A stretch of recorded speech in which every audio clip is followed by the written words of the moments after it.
Bienvenue dans C'était mieux dans le livre, un podcast cinéma. Est-ce que Lou de Julien Nil et Julien Nil, c'était mieux dans le livre ou pas? Je suis Maëlo et je suis en compagnie de Siméon. Salut Siméon. Salut. Siméon, est-ce que tu peux nous raconter ton rapport avec Lou, le livre? Enfin, la BD. En fait, moi, Lou, la BD, j'ai un rapport un peu complexe parce que pour moi, c'était vraiment la BD que j'avais pas le droit de lire quand j'étais enfant. Parce que comme c'était une enfin, c'était une fille sur la couverture, c'était pour les filles. Et donc, moi, quand j'étais petit, j'osais pas trop la lire. Ah, mais c'est pas, on t'a pas interdit de lire Lou, la BD. Non, non, on m'a pas interdit de lire Lou, mais par exemple, j'osais pas aller la lire au CDI, j'osais pas demander à mes parents de l'acheter, etc. Et du coup, en fait, j'aimais bien la BD, mais je l'avais jamais vraiment lu en entier. C'était juste des petits passages que je chopais de droite à gauche. Quand j'allais chez quelqu'un, j'étais en mode, ah, vas-y, Talou, je peux lire un peu la BD, machin, mais Le livre secret. c'est un peu ça. Et du coup, là, je l'ai lu en entier pour le podcast, et j'ai trouvé ça sympa, après un peu sans plus, parce que du coup, c'est vrai que je l'ai lu en étant assez grand, j'étais moins attaché au personnage, donc c'était, voilà, c'était ok. T'as lu les 8 tomes et les 2 tomes de la saison 2? Ouais, tout à fait. Ok. Et après, et attends, t'as tout lu puis t'as vu le film? Non, alors j'ai un peu galéré à trouver les tomes, donc j'ai d'abord vu le film, mais en plus, je l'avais déjà vu, le film, il y a longtemps. Donc j'avais aucun souvenir, mais j'avais déjà vu. Le film, j'ai trouvé ça... En fait, j'ai trouvé ça assez ok dans le sens où il reprend beaucoup de choses de la BD, mais qui sont déjà des choses qui me gênent un peu dans la BD. Donc, je pense que c'est une bonne adaptation. Le film améliore certaines choses, mais j'en retire pas grand-chose de plus que la BD, quoi. Et la BD en elle-même, j'ai plutôt bien aimé. Je crois que j'ai préféré Lou Sonata au Lou normal, parce que forcément, ça me parlait plus vu l'âge de la protagoniste. Hmm. Mais donc voilà, en fait c'est du coup la conclusion c'est que c'est une BD sur laquelle j'avais beaucoup d'espoir parce que pendant très longtemps j'étais en mode ah mais ça c'est génial, j'aimerais bien le lire un jour, sans jamais trop le lire. Et au final quand j'ai lu j'étais en mode oh c'est ok. Tu t'es overhyped tout seul. Ouais, ouais c'est exactement. Hmm. Oui, parce que, petite précision, donc Lou, c'est une BD qui a commencé à sortir en 2004. Le premier tome est paru en 2003 ou 2004. Et il y a 8 tomes qui racontent du coup l'histoire de Lou, qui est une petite fille, donc de son entrée au collège jusqu'à, je pense, lycée, enfin, fin du lycée. Et ensuite, à l'issue des 8 tomes, il y a 2 tomes qui sont sortis dans une saison 2 qui raconte du coup plutôt la vie de Lou à l'université. Et oui, j'ai vu ta note sur Letterboxd sur le film et je me suis dit que l'épisode allait être très intéressant parce qu'on n'a pas du tout noté le film de la même façon. Je me souviens plus quelle note j'ai mis. T'as mis 2 sur 5, alors que moi, je l'ai mis Oh, d'abord 4 et là, je l'ai revu du coup cette semaine et j'ai mis 4,5 sur 5. ok. Ah bah je l'ai revu aussi parce que c'est vrai que c'est un épisode qu'on voulait faire depuis longtemps. Et en vrai 2 je l'ai pas renoté mais le 2 je suis un peu dur. Je pense que c'est plus 2,5, 3. Mais je pense que c'est un film, plus tu le vois, plus tu l'aimes. Ah je l'ai préféré la première fois je pense. Ah, et tu le noterais mieux la deuxième fois? Attends, je comprends pas. Ouais, je pense que j'étais un peu dur, justement. C'est en me rappelant maintenant de comment je l'ai vu la première fois que je trouve que 2 c'était un peu violent. Ah, ok. Non, là, j'avoue que le revoir... Après, c'est parce qu'en fait, je l'ai vu il y a, du coup, je l'ai vu il y a 6 mois, je l'ai revu là. Hmm. J'avais un peu la flemme, je l'ai vu en 2 fois tellement ça me faisait chier. Du coup, bon, voilà. Pas très bonne expérience. Ouais, je vois. Pour raconter un peu moi, Lou, j'ai grandi. Alors du coup, moi, à l'inverse de Siméon, moi j'avais le droit de lire Lou. J'étais socialisée comme une fille. Et j'ai grandi avec les BD où j'attendais patiemment qu'elles sortent, assidûment. Et je pense que ce qui était assez fort, c'est que, et là je m'en suis rendu compte en relisant la BD, c'est que Lou, ça abordait quand même des thématiques hyper sensibles et émotionnelles Mm. qui étaient pile ce que moi je vivais à ce moment-là. Enfin, par exemple, il y a un tome qui s'appelle Le cimetière des autobus où Lou, elle a un peu une forme de dépression, crise d'identité, etc. Et je l'ai lu vraiment au moment où moi j'ai eu ça à l'adolescence, quoi. Il y a même une tentative de suicide dedans, quoi. Quoi? Pour moi, Lou, à un moment, elle fait une tentative de suicide dans le cimetière des autobus. Quand elle saute dans le cimetière et qu'on la retrouve et qu'elle est en mode ah je sais pas ce qui s'est passé. Mais elle saute pas dans le cimetière. Bah en fait on sait pas trop parce que dans les BD c'est pas dit. Oui, c'est vrai. Et en fait c'est juste Lou qui dit ah il m'est arrivé un truc bizarre, je sais pas ce qui s'est passé machin et tout. Et comme c'est un monde un peu féerique et tout, Ah oui, moi je crois que c'est juste une crise d'ado, hein. bah je sais pas. Pour moi c'est en tout cas c'était présenté comme laissé libre à l'interprétation quoi. Ok, waouh, beaucoup plus sombre. J'étais en mode, ça y est, on n'a pas lu le même livre. C'est un thriller en fait. Mais du coup, oui, ça m'a. Moi j'ai grandi avec. Et en plus, il y avait une forme de fascination beaucoup de sympathie pour cette famille non nucléaire, plutôt marginale, et du coup avec des personnages qui sont très touchants, qui ont des défauts, qui du coup sont très humains. Lou en plus elle a ce côté petite fille hyper extravertie, je trouve. Elle fait plein de choses, elle fait du craft, elle fait de la couture, elle a un côté très... Ah, je vois qu'on n'est pas d'accord. Ah, si, je suis d'accord. C'est juste que je sais pas si elle est extravertie ou pas, mais c'est un peu aussi toute la question que pose le bouquin. C'est des questions que je me suis posées. Mais surtout en voyant des interviews de Julien Nil, j'ai vu que j'avais pas la même vision du personnage que l'auteur. Donc je me suis dit, probablement qu'il y en a un des deux qui a raison, et je ne dirais pas qu'il y a tort. On a raison si jamais vous posez la question. Oui, toujours. C'est pour ça qu'on fait un podcast d'ailleurs. Bah oui. Partager notre bonne parole. T'as préféré le livre ou le film du coup, tu dirais? T'as dit ou pas?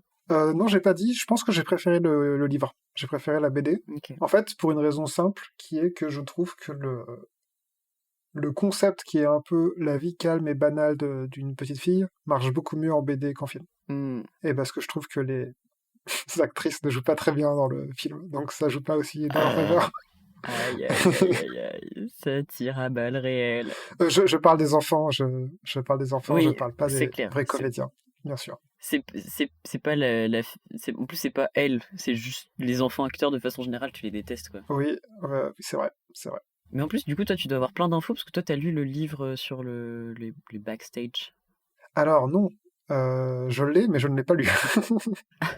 Mais c'est super. Encore une fois, retrouvez Siméon pour ses super conseils de préparation de podcast.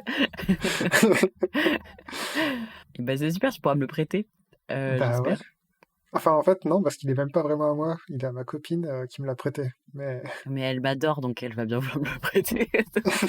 Moi, comme d'habitude, je vais pas savoir dire lequel j'ai préféré. Mais cette fois, j'ai une bonne raison. C'est que j'estime que là, aujourd'hui, mesdames et messieurs et mes non-binaires, nous n'avons pas affaire à une adaptation comme les autres. Et oui. Non pas parce que c'est une de mes œuvres chouchou, mais déjà, c'est la première fois qu'on parle d'une œuvre qui est adaptée par son auteur. Enfin, le film est réalisé et écrit par Julien Nil qui a écrit la BD. Et donc pour moi, j'ai même vraiment l'impression qu'on est dans une œuvre à part qui s'inscrit dans l'univers de Lou.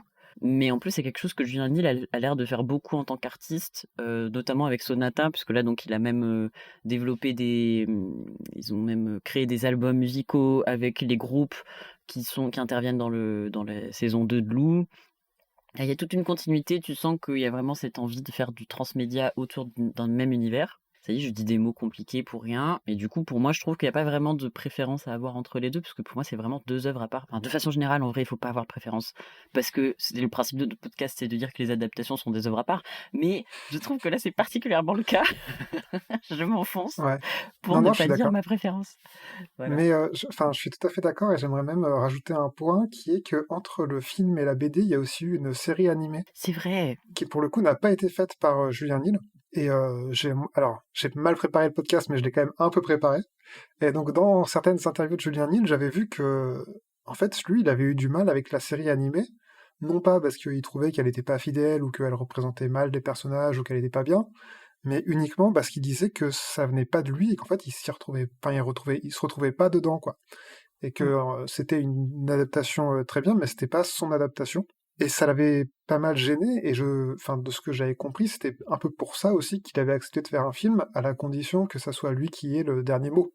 Et donc je pense que cette adaptation, comme tu dis, c'est non seulement une adaptation, mais c'est aussi une réinterprétation, une réécriture pour moi de la BD. Il a été amené à refaire ce qu'il avait fait avant, mais du coup il l'a changé, ce qui lui plaisait peut-être moins. Il a un peu fait changer des personnages, etc. Et du coup, comme tu dis, en fait, c'est vraiment, c'est un peu une chance de tout recommencer à zéro. Et donc c'est comme s'il avait fait une nouvelle œuvre depuis rien du tout pour moi. Oui. Au final, notre podcast ne sert à rien, ça sert à rien de comparer ses œuvres. Voilà, c'est bon. fin de l'épisode. Siméon, est-ce que tu peux nous raconter Lou, le livre? Ouais, alors je peux essayer en tout cas. Lou, le livre pour la saison 1, donc c'est 8 tomes pour raconter l'histoire de Lou, de sa mère, qu'on va appeler maman parce qu'on n'a jamais son nom, et du chat, qu'on va appeler le chat parce qu'on n'a jamais son nom non plus, qui sont donc une famille non nucléaire qui vivent dans une grande ville, qui pour moi est Paris, mais c'est un peu Paris alternatif. Et il faut savoir donc que la mère a eu Lou lorsqu'elle était très jeune, et que le père est parti. Et que du coup, c'est un petit peu la vie de Lou et de sa mère qui doivent survivre comme ils peuvent dans ce monde, en sachant que la mère fait un travail chiant de traduction qui ne l'intéresse pas du tout, et aimerait bien passer ses journées à écrire un roman de fantasy et à jouer aux jeux vidéo, enfin de science-fiction plutôt le roman. Et en fait, ce qu'on n'a pas encore dit, mais ce qui, je pense, vachement important pour Lou saison 1, c'est de dire qu'à la base, c'était publié non pas comme des BD à part, mais dans des romans de show, enfin dans des magazines de show, et que par conséquent, c'était publié page par page. Donc en fait, les premiers tomes, et je trouve que ça se ressent vachement dans la BD, c'est en fait des compilations de strips où chaque page est indépendante, et elle raconte plus ou moins une histoire au global, mais au moins pour tous les premiers tomes, c'est vraiment des petits moments de vie assez indépendants les uns des autres, et en fait, l'histoire globale va se débloquer bien plus tard. Il y a une interview où Julien Nil justement explicite que initialement ça devait être du feuilletonnant, enfin donc vraiment des histoires indépendantes comme tu dis, page par page, mais que lui a du mal à ne pas créer des personnages qui vont avoir une continuité et que donc au fil de ces petites histoires indépendantes, il y avait quand même un fil rouge qui se dessinait. Et ce qui a amené à, du coup, en vrai, je trouve que ça s'adapte assez bien en BD et en série, en BD sérielle, quoi. Bah moi, j'ai eu un peu de mal au début sur la BD, parce que c'est vrai que je trouvais que ça se ressentait vachement le page par page, mais je suis d'accord qu'assez rapidement, en fait, on commence vraiment à s'attacher aux personnages, et comme il y a en fait assez peu de personnages, mais qui sont très récurrents, assez rapidement, il y a des histoires qui se créent, voilà. Et donc en fait, toute l'histoire, c'est l'histoire de Lou et de sa mère, de Lou et de ses copines, de Lou et de ses amours, à travers une sorte de collège, puis un lycée. Lou, la BD, c'était plutôt bien. Oui. Enfin, moi, je vais pas dire c'était génial, enfin, parce que je suis pas tout seul, on fait une moyenne des avis. Donc, moi, j'ai trouvé ça génial. Simeon a trouvé ça plutôt bien. Donc, on va dire c'était Ouais. bien. Non, c'était bien, c'était bien. C'est ok. Mais comment s'en est sorti Lou, le film? Réalisé par Julien Nil, écrit par Julien Nil et Marc Sirigas, Lou, le film, c'est surtout 1h43 d'adaptation qui commence par un générique de début, comme tous les films. Moi, j'adore parler des détails. Parce que est-ce que tu as noté des choses sur le générique? Non, pas du tout. Ok, moi j'ai noté des choses sur le générique. Alors, la particularité des BD Lou, avant les premières pages papier et après les dernières pages, il y a déjà l'histoire commence déjà à ce moment-là. Parce que dans Lou, la BD, on a déjà les premières pages du journal intime de Lou, où elle fait du scrapbooking, elle colle, elle fait des dessins, elle fait des trucs, elle met des photos, etc. Et du coup, on a déjà accès un peu à son univers créatif, etc. Et on a une présentation des personnages avant d'entrer dans l'histoire. Et des fois, ça permet aussi, entre les tomes, du coup, d'avoir un petit état des lieux de qu'est-ce qui s'est passé, les ellipses, etc. et tout. Et j'ai noté du coup le générique parce que il reprend un peu cette DA de scrapbook qui du coup fait dire déjà on est bien dans visiblement le réalisateur a bien compris l'univers. On s'est pas trompé Voilà. de film, c'est Non, tout c'est pas bon. trop de film. Donc on est sur le générique et on a une petite voix off de Lou qui nous présente donc les personnages et qui nous met le contexte quoi. Et moi, j'ai noté quelque chose sur cette voix off, c'est que du coup, Lou parle comme une jeune, parce que c'est une jeune, donc elle est cool.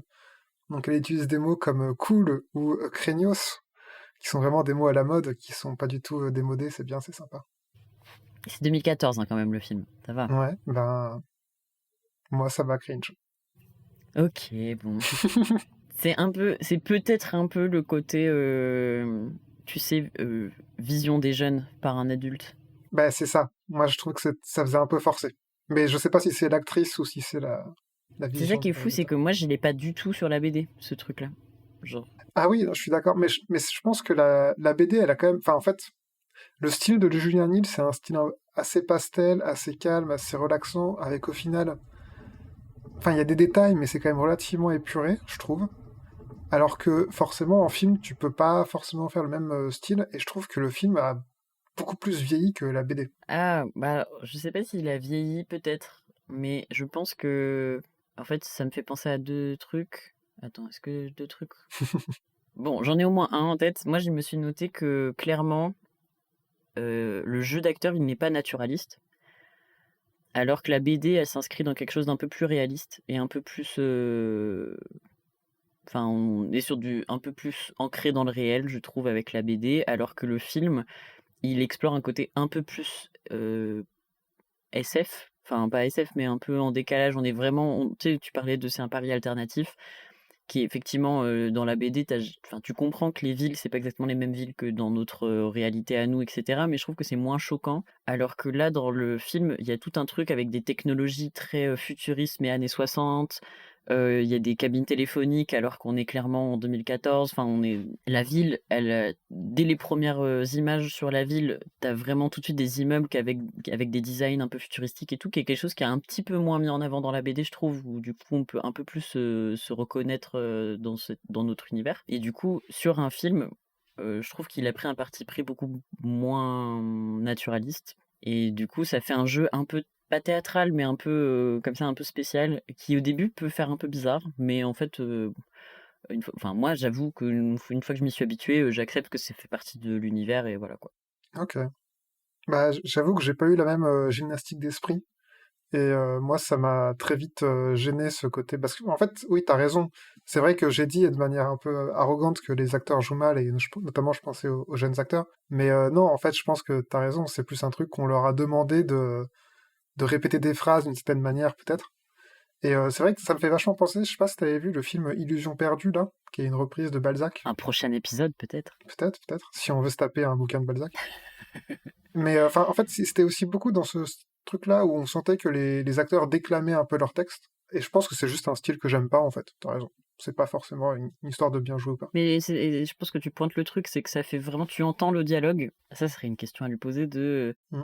sur la BD, du coup, c'est toi qui as la maîtrise de ton dialogue, et parce que de toute façon, enfin, ça sonne, c'est toi qui le joues dans ta tête, donc c'est toi en tant qu'auteur qui décide de si le dialogue sonne juste ou pas. Mais du coup, je me demande à quel point il n'y a pas un attachement aux formulations des dialogues qui fait que du coup, il y a un peu moins de place à l'improvisation. Du coup, ça fait des fois des formulations qui sont un peu littéraires, quoi. Enfin, je sais pas. Mais en tout cas, moi, il y a un truc qui m'a marqué sur le jeu pour les enfants, c'est que je trouve que Lou, elle est beaucoup plus vulgaire dans le film. Elle dit beaucoup plus des gros mots Ouais. euh, que dans la BD. Mais c'est aussi parce que je pense que dans le magazine Show, c'était vraiment à destination de public jeune et qu'il avait peut-être pas trop le droit d'en mettre. Mais oui, je suis d'accord. Mais de toute façon, en règle générale, je pense que la Lou du film est un peu plus âgée que la Lou de la BD. Pour moi, la Lou de la BD, au premier tome, elle a vraiment 8-9 ans, quoi. Moi, j'aurais dit un tout petit peu plus, j'aurais dit 10, 11, mais je sais pas. Ouais, soit elle est en sixième, je pense qu'elle est en sixième, ouais. Oui, c'est ça, elle a peut-être 10 ans, du coup, c'est genre début sixième. Selon quand elle est née, et si elle a sauté une classe ou pas. Ça fait beaucoup d'infos, quand même, pour n'a pas. Je pense qu'elle est HPI, Lou. Je pense que Lou, elle est HPI, mais pas, il n'y a pas eu de bilan. Ah, mais est-ce qu'elle aurait pas quand même sauté, genre, tu sais, elle a sauté la CP, genre, elle savait lire Ah, dès la maternelle, oui, tu oui. vois. Je pense qu'il y avait un peu de ça. Donc sur ce début de film, on découvre les personnages, notamment le personnage de la maman et de Mina, qui est la meilleure amie de Lou. Et on découvre aussi que Lou a une petite particularité, c'est qu'elle aime stalker son voisin d'en face, qui s'appelle Tristan.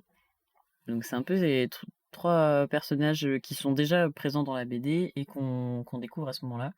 Moi, j'aime beaucoup le fait que Mina, on n'a pas beaucoup d'infos sur elle dans la BD. On a vite fait, on sait qu'elle a un chien qui est moche, mais c'est tout ce qu'on sait. Et en vrai, on le voit plus, ce chien, donc je suis très triste. Mais dans le film, là, on a vraiment un plan où tu vois la maison de Mina qui est en mode minimaliste à fond, très la maison des Kardashians. En plus, c'est marrant parce que pour le coup, c'est vraiment une mode architecturale, enfin une mode de déco qui revient. Le truc tout en blanc ou tout en beige.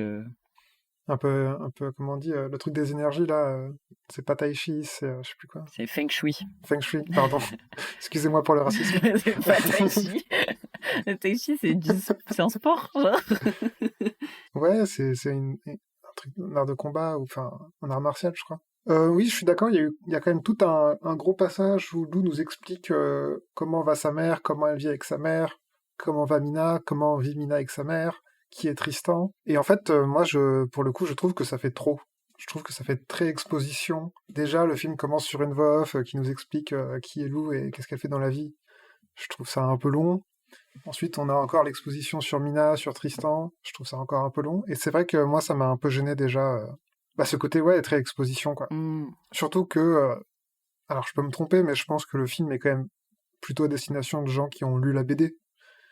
Évidemment, c'est sans doute pas... tout le monde n'aura pas lu la BD, mais c'est quand même la majorité, je pense. Et je pense qu'on aurait pu aller plus vite sur ces points-là, sans forcément nous faire une voix off longue. Mais alors là, sur ce dernier point, je suis peut-être pas tout à fait d'accord parce que pour moi, je trouve que le film, du coup, il est bien fait pour des gens qui n'ont pas lu la BD. Mais parce que il s'inscrit vraiment dans un univers à part. Je veux dire, pour le coup, je pense que le film, t'as vraiment pas besoin d'avoir lu Lou pour comprendre de quoi ça parle. Mais si tu as lu Lou, tu as des choses en plus. Parce qu'il y a plein de petits easter eggs et t'as plein de trucs, mais qui du coup s'inscrivent quand même bien dans l'univers du film et qui font que du coup tu crois, t'es en immersion et tu dis ah cet univers est vraiment une réalité alternative, un peu futuriste, machin. Mais du coup, si t'as lu la BD, toi t'es en mode ah trop bien, ça c'est une référence à Lou, tome 3 ou tome 4, bien sûr. À la page 24. Et quand t'as pas lu les BD et que tu vois que le film, tu découvres le film, pour moi c'est un film à la Michel Gondry avec une structure hyper classique où t'as situation initiale avec exposition des personnages point par point et voilà quoi. Peut-être que je connais pas assez bien la BD parce que c'est vrai que j'ai pas tellement capté ces easter eggs. Moi, comme j'avais quand même lu la BD, j'ai trouvé ça un peu long, le côté exposition, et justement, c'est un peu ça que je reproche au film, c'est d'avoir trop pensé à ceux qui n'avaient pas lu la BD. Hmm. Et en fait, ceux qui n'ont pas eu la BD, ils ont peut-être pas besoin d'avoir autant d'infos sur qui est Tristan, qui est Mina, qui est la mère de Lou.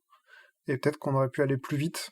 Comme ça, ceux qui ont lu la BD ne s'ennuient pas, et ceux qui l'ont pas lu comprendront en route, quoi. Dans le cadre d'un film, je trouve ça assez étonnant comme exposition.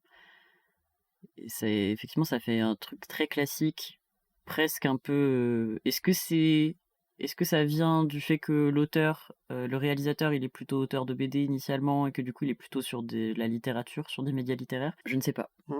Donc on découvre que Lou stalk son voisin depuis des années. Elle cumule des livres avec des photos de lui parce que c'est ce que font les enfants de cet âge, bien sûr. On comprend que Mina, elle est là, donc sa meilleure amie est là pour rester pour une soirée pyjama, un truc comme ça. Enfin, que c'est un peu le quotidien. En fait, tu découvres le quotidien de cette petite famille. Ouais. Que Mina régulièrement, elle vient dormir chez elle. Et d'abord, elle joue au Barbie. Ça reprend un sketch qui est présent dans une BD. Ils sont en train de jouer au Barbie de façon hyper poussées, où elles ont fait des décors énormes et elles font des films avec leur Barbie. En fait, c'est aussi là où, pour moi, on comprend ce qui fait quand même l'essence du personnage de Lou, qui est un peu la création. Mm, C'est-à-dire qu'en fait, quand elle regarde son voisin, elle ne se contente pas de regarder son voisin, mais elle crée des bouquins sur son voisin. mm. Quand elle s'habille, elle crée ses propres habits. Quand elle doit jouer à la Barbie, elle crée ses films, etc. Et en fait, c'est vraiment, il y a un souffle créatif dans le personnage qui est assez incroyable. Et je trouve que c'est ça le plus intéressant du personnage de Lou. Et je sais pas, je trouve que ça, c'est un truc, par exemple, qui marche beaucoup mieux dans la BD que dans le film. Je trouve que dans le film, assez rapidement, on oublie un peu ce côté-là et on perd ce côté créatrice de Lou. Dans le film. Ouais, dans le film. Je trouve que dans la BD, ça revient beaucoup plus souvent, où on la voit vraiment. Enfin, je sais pas, par exemple, je me souviens de sketchs où on la voit faire ses propres habits, aller au collège avec, et se faire un peu bully à cause de ça.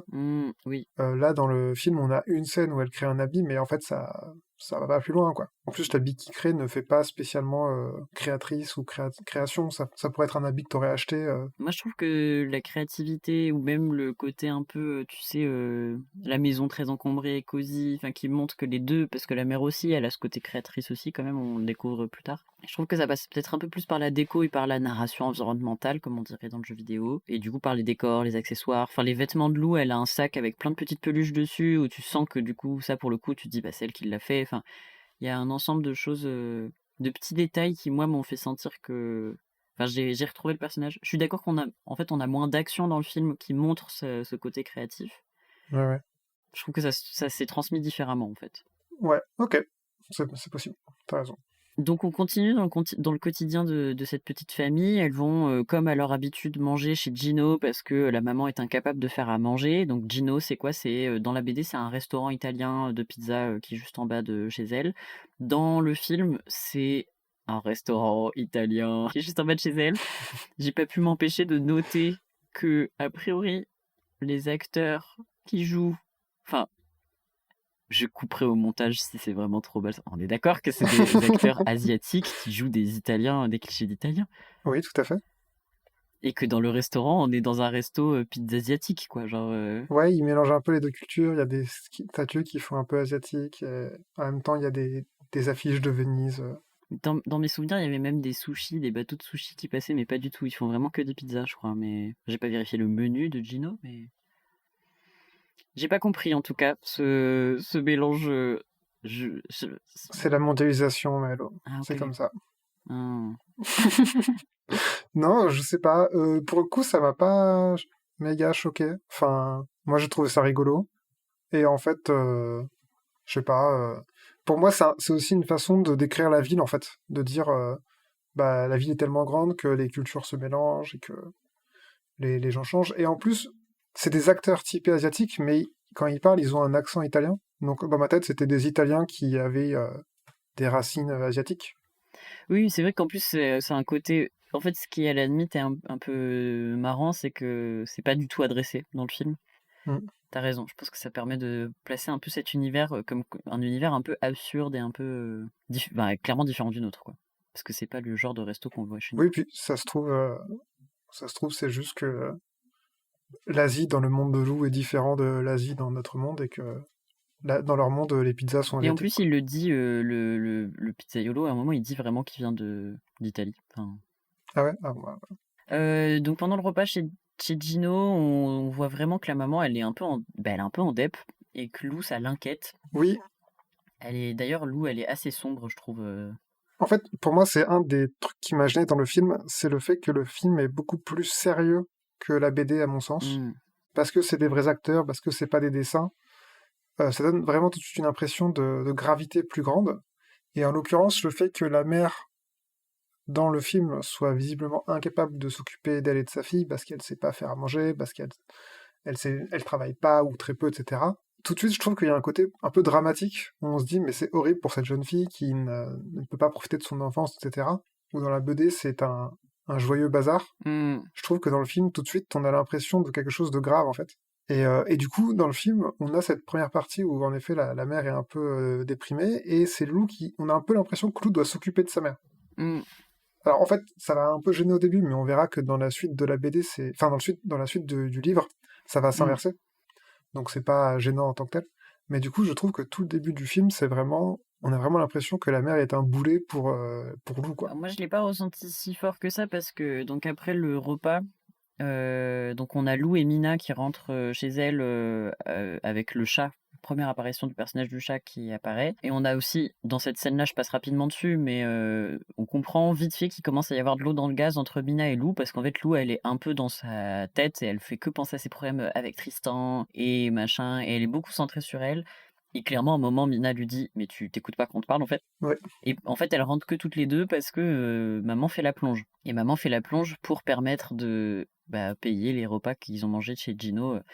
Ce qui du coup me fait dire que en fait la maman, elle galère. Ça reste une maman solo qui a eu sa fille assez jeune et tout, mais elle make it work quoi. Bah, je sais Autant pas. que faire ce. La fille, elle est pas maltraitée quoi. Genre, tu vois. Bah, je ne sais pas. C'est une maman dépressive, quoi. Genre, enfin, pour moi, c'est une maman dépressive qui essaye d'aligner les deux bouts. En fait, le début du film, c'est quand même ça. C'est quand même de dire que là, clairement, financièrement, c'est la merde, quoi. Genre, financièrement, c'est la merde. Donc, la mère, elle est en dep parce qu'elle a rien qui l'anime professionnellement et qu'elle a pas d'amoureux. Ça, c'est un peu le problème que j'ai avec le film. C'est que pour le coup, on nous présente un peu les choses en mode t'as pas d'amoureux, du coup, t'es trop triste, quoi. T'es seul. En fait, moi, je trouve qu'il y a toute une première partie du film où, ok, la mère galère, ok, c'est dur pour elle, il n'y a pas de problème, mais j'ai pas l'impression qu'elle essaie de s'en sortir. Hum, hum, hum. En fait, on a l'impression qu'elle passe ses journées à jouer aux jeux vidéo et à dormir dans le canapé, et que la seule fois où elle sort, c'est pour aller acheter des pizzas et ensuite faire la plonge parce qu'elle a pas de quoi les payer, quoi. Est-ce que tu es en train de dire que les gens dépressifs devraient aller faire des câlins à des arbres et aller toucher de l'herbe? Non, j'ai aucun problème avec ça. Les gens dépressifs doivent faire ce qu'ils peuvent pour s'en sortir. Les gens qui n'ont pas de thunes doivent faire ce qu'ils peuvent pour s'en sortir. Par contre, il faut qu'on montre que le personnage essaye, Hmm. tu vois. C'est un peu le personnage de la femme forte, pour moi, c'est pas forcément le personnage qui réussit tout, mais c'est le personnage qui essaye tout le temps, même quand ça rate. Hmm.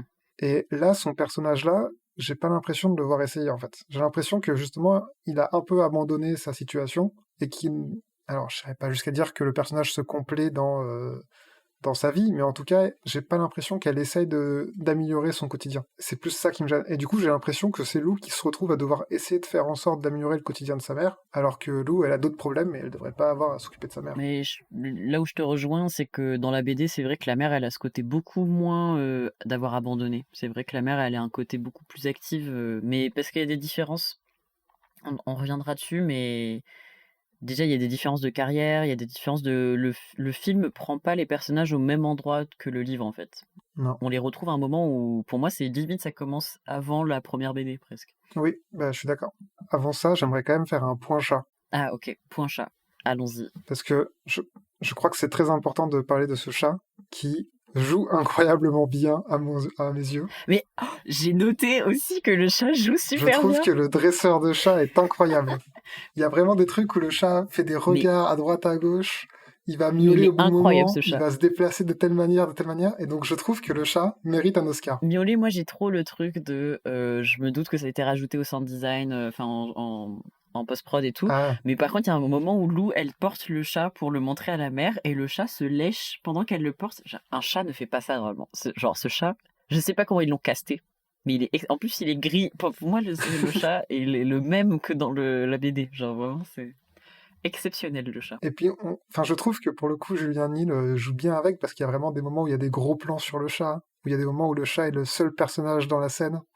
Et du coup, le fait qu'il joue bien et que ça marche bien, c'est trop bien. Et en fait, après, moi aussi, je connais pas trop le cinéma, mais quand on me parle d'animaux dans les films, je pense toujours à l'anecdote que dit souvent Florent Bernard, où il dit que dans un de ses sketchs, il avait un chien, et où il demandait au dresseur de chien de faire en sorte que le chien regarde d'un côté ou de l'autre, et où le dresseur lui répondait « Ah bah c'est un chien, hein, il peut pas tout faire ». Hmm. Et je te mode « Ah oui, ça a l'air horrible d'être avec des animaux », et en fait non, en fait il y a des dresseurs qui arrivent à faire des trucs de ouf. C'est un truc vraiment connu, effectivement, des tournages. On dit les pires trucs, c'est les animaux et les enfants. Ouais, bah là il a les deux et il s'en sort bien. Et ouais, franchement, ouais. Déjà, en plus, c'est son premier film et son seul film pour l'instant. Mais du coup, tu te dis, il y a quand même beaucoup d'enfants. Il y a un chat qui. Mais je pense que le chat, c'est le chat qui dirige. C'est pas possible. Enfin, genre, c'est le chat qui tient la caméra. Non, c'est pas vrai parce que c'est une chef-op et que je trouve que l'image est très belle. Donc, le lendemain matin, on a découverte d'un personnage qu'on voit pas dans la BD qui est la maman de Mina et qui est du coup très dans la méditation. Elle vient chercher Mina. Et c'est un personnage assez rigolo parce qu'elle ramène ses petits macarons, elle est habillée en blanc comme sa maison, etc. Et là, elle croise la route de Richard, le voisin, qui est un personnage de la BD pour le coup qu'on a déjà vu dans la BD. Donc Richard qui est en train d'arriver avec toutes ses affaires parce que c'est le jour où il emménage. Et en fait, il y a un conflit pour la place qui va se garer sur cette place-là. Et là, la maman de Mina qui pète un câble et qui lui hurle dessus. Donc fuck la méditation, clairement. Un peu flippante, la maman de Mina, faut pas l'énerver. En fait, je trouve qu'elle fait très chef d'entreprise. Carrément. Enfin, tu vois, il y a un truc de je sais me faire respecter, je gueule sur tout le monde, j'ai aucun. Un peu girl boss, hein. Boss lady, la maman. Ouais, girl boss toxique, quoi. Moi, j'aime bien l'arrivée de ce personnage, l'ajout de ce personnage dans la BD parce que du coup, ça crée une amie de la maman. Ouais. On comprend qu'elles ont un petit rapport toutes les deux où du coup, la maman de Mina, elle raconte ses problèmes de cœur à la maman de Lou, que la maman de Lou aussi. Enfin, du coup, elles sont copines, quoi. Et du coup, c'est un peu mimi parce que du coup, leurs deux filles sont copines, les deux mamans sont copines. Ouais, moi je trouve que le personnage rajoute pas grand-chose, et notamment je trouve que le personnage a le mauvais effet de rendre encore plus flagrant certains défauts de la maman de Lou. Ah, moi, je crois que c'est ça que j'ai bien aimé. J'allais dire que moi, c'est ça qui m'a marqué. Ok. Parce que par exemple, moi je repense en fait quand la maman de Mina arrive dans l'appartement. Mm. Enfin, c'est Mina ou Lou qui lui ouvre la porte déjà, parce que la maman n'entend pas la sonnerie. Elle vient, elle fait le café pour la mère de Lou. Ouais. Et la mère de Lou, j'ai l'impression que c'est un ado qui se lève de son lit, qui va boire son café, qui regarde même pas, c'est à peine s'il lui adresse la parole, qui commence à manger les provisions que lui a amené la mère de Mina. Enfin, et du coup, je trouve que ça rend la mère de Lou un peu antipathique. Alors moi j'ai noté que ça me plaisait beaucoup, notamment cette histoire de macarons, parce qu'effectivement je trouve que ça permet vraiment de montrer l'état un peu... Enfin la mère de Lou et Lou, au début du film, elles sont un petit peu égocentrées. Mhm. Parce que... Et plus tard dans le film, on va se rendre compte qu'elles arrivent à un peu plus se tourner vers les autres et à s'occuper des problèmes des autres. Là, je spoil rapidement la fin, mais du coup, là, au début, la maman de Mina, elle arrive avec une grosse boîte de macarons. Elle lui tourne le dos 2 minutes en mode « Ah, je t'ai ramené les macarons de tel endroit. Genre, tu sens c'est les macarons la durée. Machin, machin. » Et elle se retourne et la maman, elle a déjà tout mangé. Et plus tard dans le film, il y a un autre moment avec ces deux personnages-là où la maman de Mina, elle est vraiment très déprimée. Et là, elle a vraiment besoin de se confier. Elle fait un câlin à la maman de Lou. Et en fait, la maman de Lou va pour manger le dernier macaron. Et en fait, elle se ravise et elle lui dit: «Est-ce que tu veux le dernier macaron?» Et la maman de Mina, elle est en mode: «Ah oui, je veux bien, merci». Ça permet vraiment de montrer qu'il y a des évolutions, enfin, on a des personnages qui vont devoir évoluer. On commence le film avec des personnages qui ont des défauts, ça c'est sûr. Genre vraiment, la maman, elle se comporte comme une ado. Lou, du coup, elle essaye de se comporter comme, l'adulte, le parent de son parent. Enfin, donc il y a des il faut qu'il y ait un film qui se passe pour que ces personnages évoluent. Ok, c'est vrai. Est-ce qu'on parle un peu plus de Richard, quand même, qui nous est présenté dans cette scène? Ah oui, oui, oui, Richard. Moi, j'adore Richard. Donc Richard, c'est le voisin, le nouveau voisin de Lou et de sa maman. Et dans la BD comme dans le film, ça va assez rapidement devenir une sorte de love interest. En fait, son intérêt au début de la BD, en tout cas, c'est vraiment que ça. C'est d'être le voisin sur qui craque un petit peu la mère de Lou. Je trouve que Richard est très différent dans la BD et dans le film. Dans le film, on nous le présente comme étant un campagnard qui arrive en ville et qui a un côté un peu naïf, un peu béat, Ouais. et qui au final est très gentil, mais on a l'impression qu'il est gentil même quand il devrait pas l'être, quoi. Genre quand il se fait engueuler par la maman de Mina un peu sans Mmh. raison, bah je pense qu'il pourrait aussi se défendre un peu plus et être un peu plus virulent, Mmh. plutôt que juste s'excuser et s'aplatir.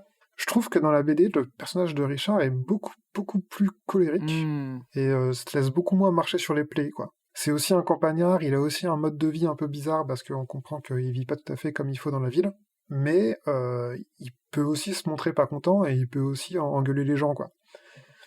Et je sais pas trop quoi penser de ce changement. Euh, je trouve que ça rend peut-être le personnage de Richard un peu lisse dans le film. Je trouve que du coup, ça donne un peu l'impression que Richard, il a le seul intérêt d'être le love interest, et qu'à part ça, il a pas grand-chose à lui, quoi. Mais je sais pas trop, parce qu'en même temps, c'est un personnage rigolo, donc voilà. Ouais. Sachant qu'il est colérique dans la BD, il est colérique un peu plus tard quand même. Enfin, il a des. Ah si, à un moment, il s'énerve contre la mère quand même. Mais. Ouais, c'est ça. En fait, si je me souviens bien, dans la BD, on a quand même plusieurs cases où on voit qu'il s'énerve et où on voit que faut pas trop le Mmh. chercher, quoi.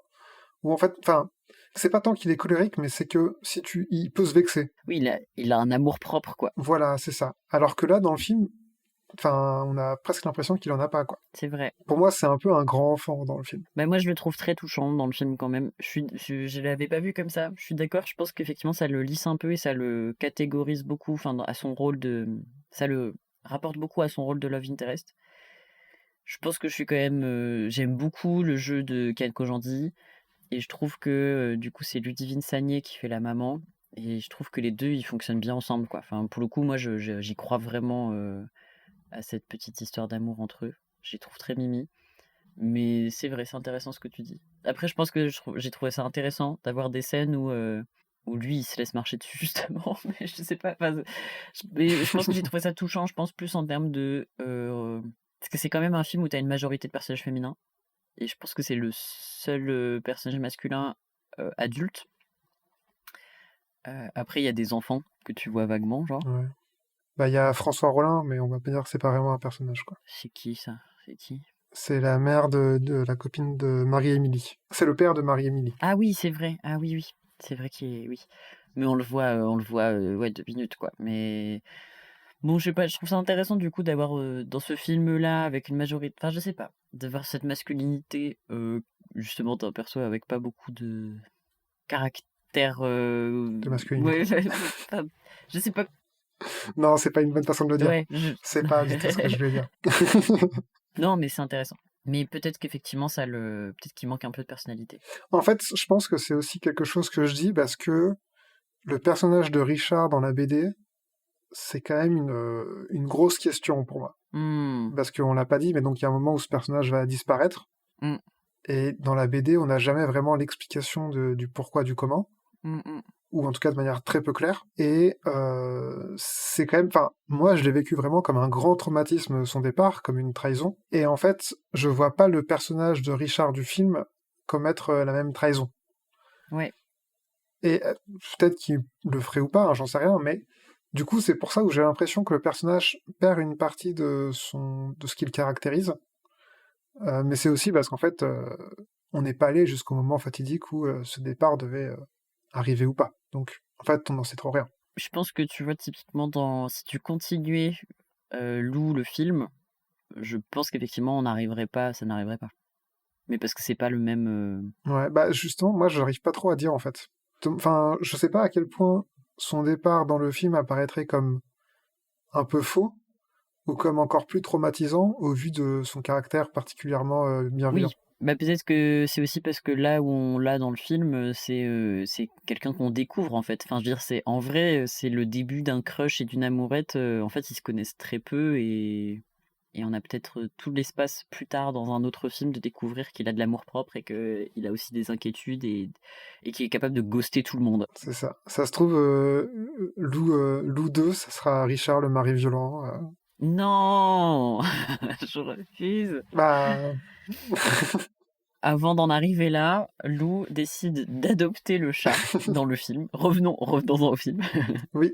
Donc toujours Lou qui essaie de motiver sa mère, et donc qui lui demande d'adopter le chat, et la mère accepte un peu en mode je m'en fous, quoi. Ouais, bah cliché de parent qui dit je m'en fous, je veux pas d'animaux, et en fait au final ça devient son animal quoi. On a un petit passage à ce moment-là du film qui vraiment reprend des illustrations de la BD, où il y a un côté un peu sketchbook, enchaînement d'illustrations, petites animations pour montrer justement que le temps passe et commence à changer la mère et que du coup la mère d'un coup se met à se lever beaucoup plus tôt pour aller nourrir le chat, pour que que ça soit trop son pote et tout. Et donc, Mm. on revient sur Lou avec Mina et au resto. Et Lou, en fait, se plaint once again. Alors que en soi, elle devrait être contente parce que sa mère s'active un peu et qu'elle a quelque chose, mais sauf qu'elle est en mode ouais, mais enfin, elle est toujours pas contente quoi. Elle stalk toujours Tristan, ça n'a pas changé, mais elle n'est pas satisfaite de la situation et cependant, elle découvre donc son voisin Richard et elle se dit: «Mais super, j'ai fait adopter, un chat à ma mère, je vais lui faire adopter un mec, quoi». Sauf que donc Mina et Lou passent encore du temps ensemble, elles font leur petite routine, elles s'apprêtent à jouer au Barbie et cette fois, c'en est trop, pour Mina parce que Lou, elle est vraiment pas attentive, aux gens autour d'elle. Mina, elle arrête pas d'essayer de lui parler et Lou, en fait, elle est tellement dans sa tête et tellement dans ses plans et cetera que, là, bah, c'en est trop et Mina se barre. C'est, la dispute. Enfin, c'est la dispute, non, c'est juste Mina se barre, mais c'est la première fois qu'elle s'embrouille, quoi. Ouais.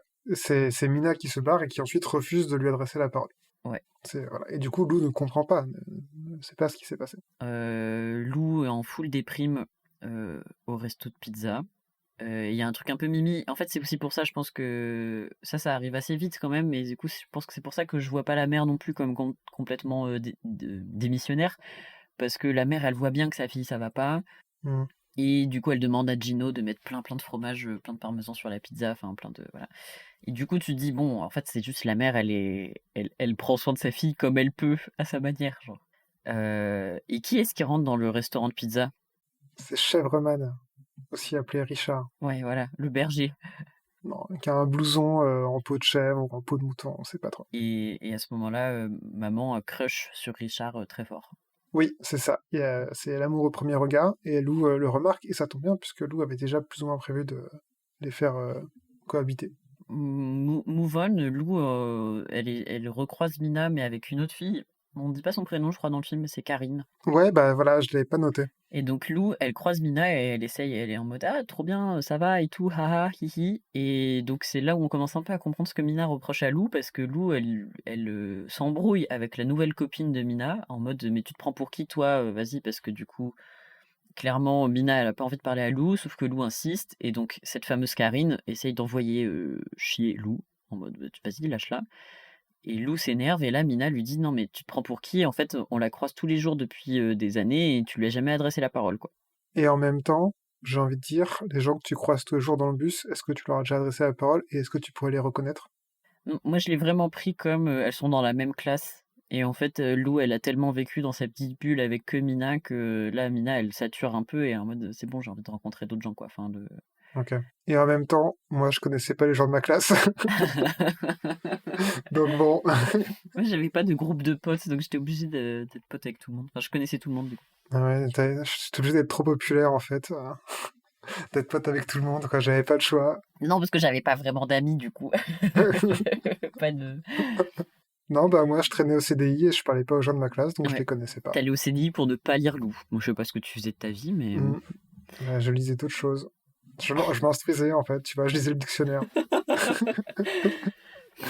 Lou, un peu déprimax, elle va malgré elle rencontrer Marie-Émilie, qui est une autre fille de son collège. Marie-Émilie, c'est une gothique avec les cheveux noirs et une mèche bleue et qui flash un peu sur Lou en lui disant t'as l'air complètement déprimée, j'adore. Parce que Marie-Émilie, elle est trop edgy. Marie-Émilie, elle a l'avantage de beaucoup parler, ce qui permet à Lou de ne pas répondre. Mm. Donc ça, c'est un bel avantage quand t'es déprimé et que t'as pas envie de parler. Mais et surtout, c'est, je pense, un peu la première fois de sa vie que Lou se retrouve dans la situation où, pour une fois, c'est quelqu'un d'autre qui parle plus qu'elle. Et enfin, de voir un peu ce que ça fait quand t'es avec quelqu'un qui t'écoute pas trop parler, justement. Mm. Et donc, ouais, voilà, Marie-Émilie et Lou passent la journée ensemble. Elles deviennent étrangement copines, d'une certaine façon. Bah, même là, je sais pas à quel point ils deviennent copines. Parce qu'en fait, Marie-Émilie a flashé sur Lou, mais Lou, elle a pas tellement l'air de s'amuser avec Marie-Émilie, quoi. On a Non, plus l'impression que Marie-Émilie force les choses. oui. Mais en même temps, Lou, elle est un petit peu déprimée aussi parce qu'elle a perdu sa meilleure copine, quoi. Donc, Oui, bien sûr, bien sûr. Mais en fait, je trouve que c'est aussi un truc, on va jamais vraiment avoir un moment de lien entre Lou et Marie-Émilie par la suite. En tout cas, moi, je l'ai pas ressenti. ouais. Et du coup, c'est vrai que je suis toujours un peu mal à l'aise avec ce personnage Mm, qui fait partie de la bande, mais qui a l'air d'être plus ou moins détesté par tous les membres de la bande, quoi. oui. Alors que pour le coup, je l'ai un peu moins eu dans la BD, où on a la même bande de copines plus d'autres personnes, et où Marie-Émilie, j'ai l'impression quand même qu'elle est plus proche de Lou et de Mina dans la BD que dans le film. Même si dans la BD, Marie-Émilie joue quelques mauvais tours à ses copines, voilà. Mm, mm, mm. Richard va toquer à la porte et inviter la maman et Lou à sa pendaison de crémaillère. Oui, Donc évidemment, c'est le moment où la maman, elle le bafouille complètement, elle n'arrive pas du tout à placer un mot. Et donc une fois que Richard est parti, la maman, elle va aller se réfugier dans la malle de la honte, qui est une malle qu'on voit dans la BD. On comprend juste que les ouais. personnages... Enfin, nous, dans la BD, on n'est que du point de vue extérieur de la malle. Et là, du coup, c'est la première fois qu'on découvre l'intérieur de la malle, qui est un peu une sorte de caverne de couverture très cosy. J'avoue que je rêverais d'avoir une malle de la honte aussi chez moi. Oui. Il y a un côté très Gaston. Gaston Lagaffe qui allait dormir dans ses livres. C'est un peu la même chose. Ok. J'aime beaucoup. Et donc, comme il va falloir aller à la pendaison de crémaillère, il va falloir relooker la maman, parce que là, cette fois, la maman avoue que, bah ouais, elle a quand même un bon crush sur Richard, et Lou lui dit, bah par contre, tu vas pas pouvoir y aller avec ton peignoir tout moche, et Exactement. Donc retenez bien les filles, hein. Si vous voulez séduire un homme, il suffit de montrer vos seins et de couper vos cheveux. ça joue, hein, enfin, quand même, C'est vrai, je... non mais ça joue. Mais je c'est... pense que c'est pas le plus important. C'est peut-être pas ce qu'il fallait relooker en premier, mais après. Moi, je préfère les femmes au naturel, avec leur peignoir et leur gueule dépressive, ok? C'est ça qui...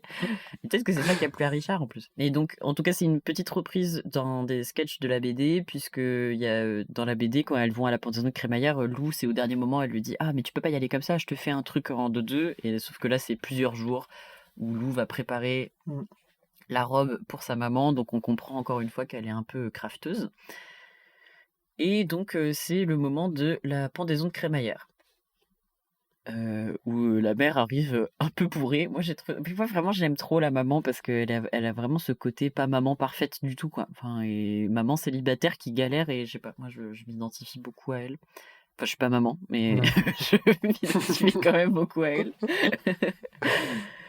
Euh, Non, bah oui, ouais. Moi j'ai du mal. Ouais. et aussi, j'aime bien cette soirée parce qu'il y a un teckel, et qu'au début du film, la maman, elle lit un livre sur les teckels, et moi, j'adore les teckels. Donc, 3 fois le mot Ok, teckel, c'est bon. Il faut m'invoquer. pas mal. Tu dis 3 fois le mot teckel devant un miroir et j'apparais. Donc, pendant cette pendaison de crémaillère, il y a surtout un invité que Lou ne s'attendait pas à voir, qui est Tristan. Oui, Adrien Méniel. Ah, Ah oui, pardon. alors oui, il y a Adrien Méniel qui fait une apparition, c'est vrai.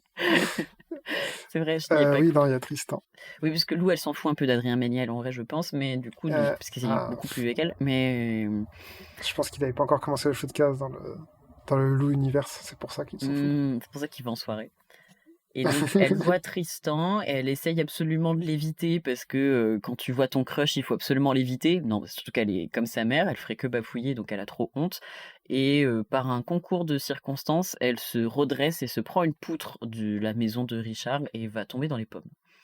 Et donc, la maman de Lou et Richard accompagnent Lou dans l'ambulance. Et c'est le moment où, de coup de foudre entre la maman et Richard, où leurs mains se touchent au moment où Lou est dans les vapes, en train d'émerger un peu.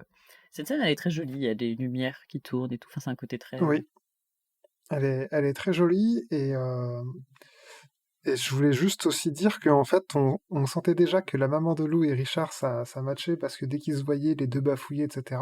Là, c'est la première fois que vraiment ça va se concrétiser physiquement, en effet, par un touchage de main.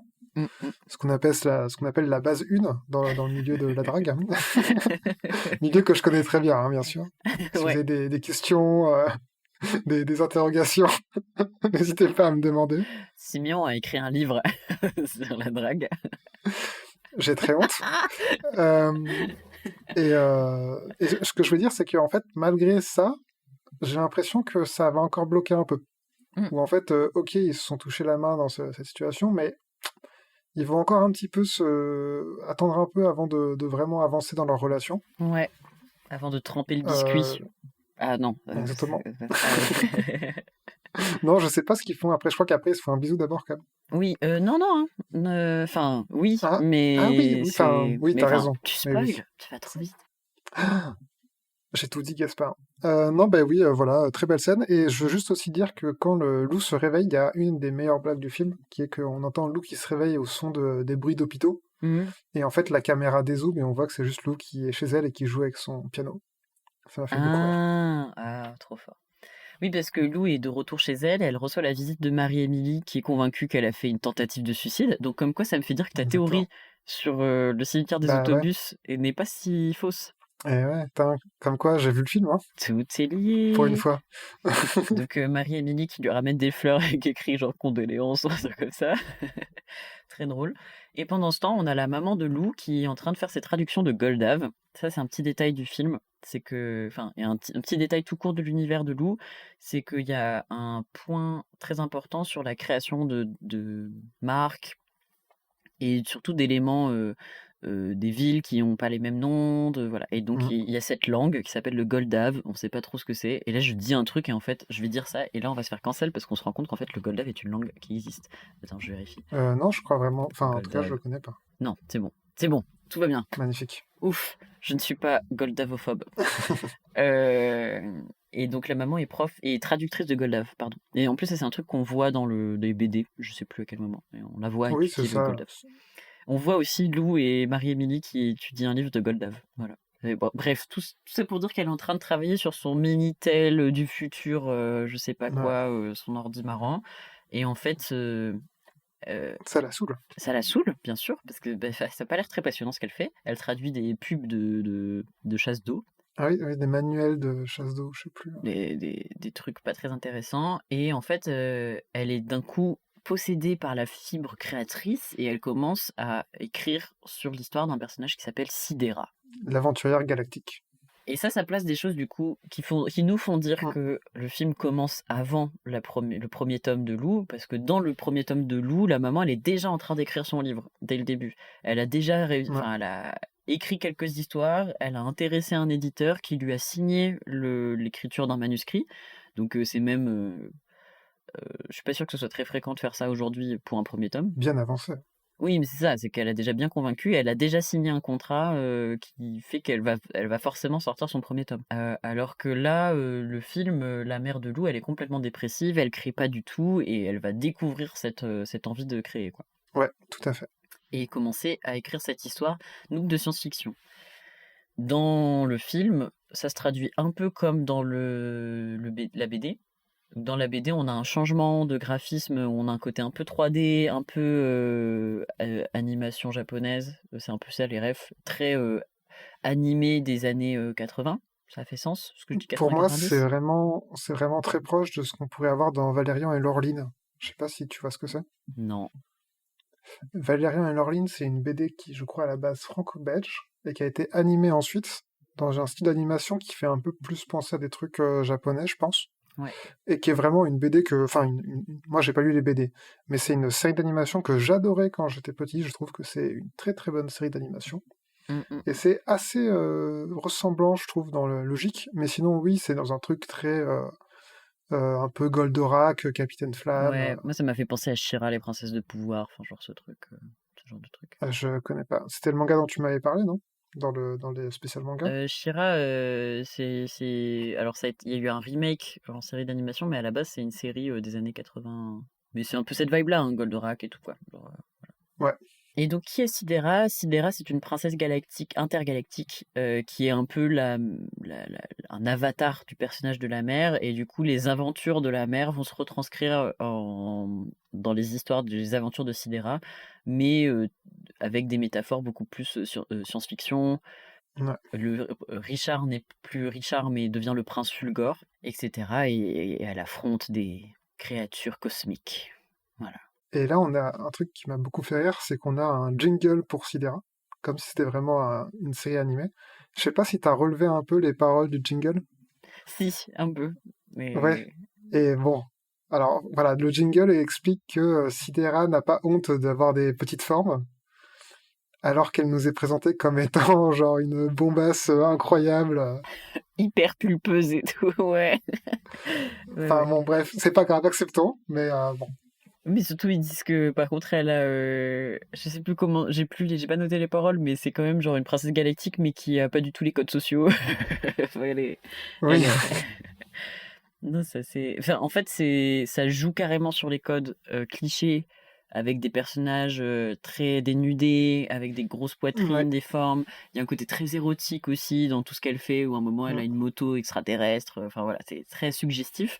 Mais clairement, Beaucoup de plans sur son cul. ouais. Mais en même temps, je trouve que, enfin, c'est su. C'est-à-dire, pour moi, c'est adressé, quoi. Mm. Enfin, c'est pas fait en mode, haha, c'est juste une bombe. C'est genre, juste en mode, bah non, tu sens que c'est la référence de la mère et que du coup, c'est les images qu'elle a. Et enfin, je sais pas, j'ai pas trouvé ça insultant, quoi. En fait, alors, je suis très très mal placé pour le dire, mais j'ai pas trouvé ça choquant non plus. Ne serait-ce que parce que dans l'histoire, c'est une meuf qui écrit sur une meuf. Donc en Oui. fait, si elle veut que sa meuf soit une bombasse et que elle ait des tenues dénudées, ben c'est tout à fait son droit, quoi. Mm. Je suis en train de lire Les Contes de Terre-Mère Mhm. depuis quelques mois, qui est un bouquin génial écrit par Ursula K. Le Guin, qui est une autrice. C'est pas Ursula Le Guin, on dit? Moi, je dis Le Guin parce que c'est une américaine, Ah, mais j'en sais rien. ah oui, En tout peut-être. cas, c'est une autrice qui a des pensées féministes et qui a un petit peu cherché à remodeler la fantasy pour sortir du cliché un peu Conan le barbare du héros masculin très puissant qui est généralement blanc et hétéro et qui règle tous les problèmes à coups d'épée. Et je trouve que c'est assez présent justement dans Sidera en fait. Mm. Ou alors ok, Sidera, il y a des clichés de la science-fiction, de l'heroic fantasy où c'est une personnage très pulpeuse qui est habillée avec des tenues très suggestives, etc. Mais à côté de ça, dans les histoires que nous raconte la mère, dans la façon qu'elle a de combattre ses adversaires, dans les questions qu'elle se pose, il y a quelque chose aussi d'assez intéressant et qui dépasse juste la personnage qui casse tout à coups de blaster, quoi. Et donc en fait, moi j'ai trouvé que pour le coup, Sidera du film était très très sympa, et même plus intéressante que Sidera de la BD, parce que pour le coup, dans la BD, alors comme on n'a pas aussi ces jingles séries animées dessus, Mm. elle est moins développée, mais dans la BD, je trouve qu'on a beaucoup moins ce côté euh, dépasser le cliché de la fantasy, quoi. J'ai l'impression, quand je vois la Sidera de la BD, de voir un cliché de la science-fiction, alors que la Sidera du film est un peu plus développée et un peu plus intéressante. Mm. Et donc pendant que la mère écrit, elles reçoivent la visite de Mina, la maman de Mina et de Karine, qui viennent voir Lou parce qu'elles ont quand même appris que Lou avait eu des soucis. Donc c'est la fameuse scène dont j'ai parlé où la maman de Mina, elle est complètement déprimée parce que ça va pas bien avec son amoureux.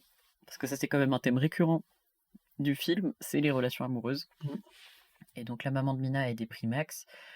Et c'est là où on voit que la maman de Lou a un petit peu évolué parce qu'au lieu de bouffer tous les macarons d'un coup, elle lui donne un macaron. Elle a aussi un peu réglé ses problèmes, et du coup, on comprend que maintenant, on a pris soin d'elle et que maintenant, elle va prendre soin des autres. Oui. Donc ça, c'est très bien. Et pendant ce temps, on a une scène, moi, que j'ai trouvée très mimi, où Mina et Lou se réconcilient. Ouais. Karine, en fait, on se rend compte que c'est une meuf cool aussi, parce qu'elle est en mode «Ah, j'ai vu vos films de Barbie et c'est trop stylé». Enfin voilà, on a un peu le moment où la petite bande de 4 filles va se former. Elles sont trop choupies. Et qui est-ce qui va se ramener?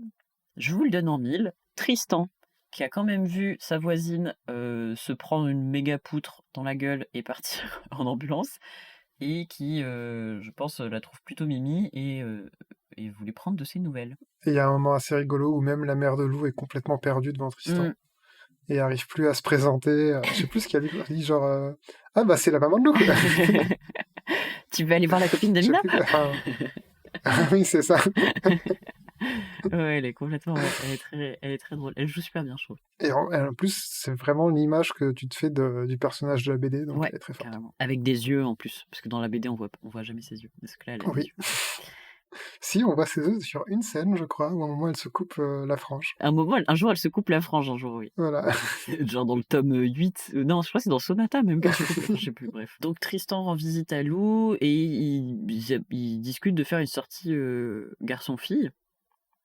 Avec les copains de Tristan et les copains de Lou. Et je crois c'est à ce moment-là. Ils font la sortie, on découvre. C'est à ce moment-là.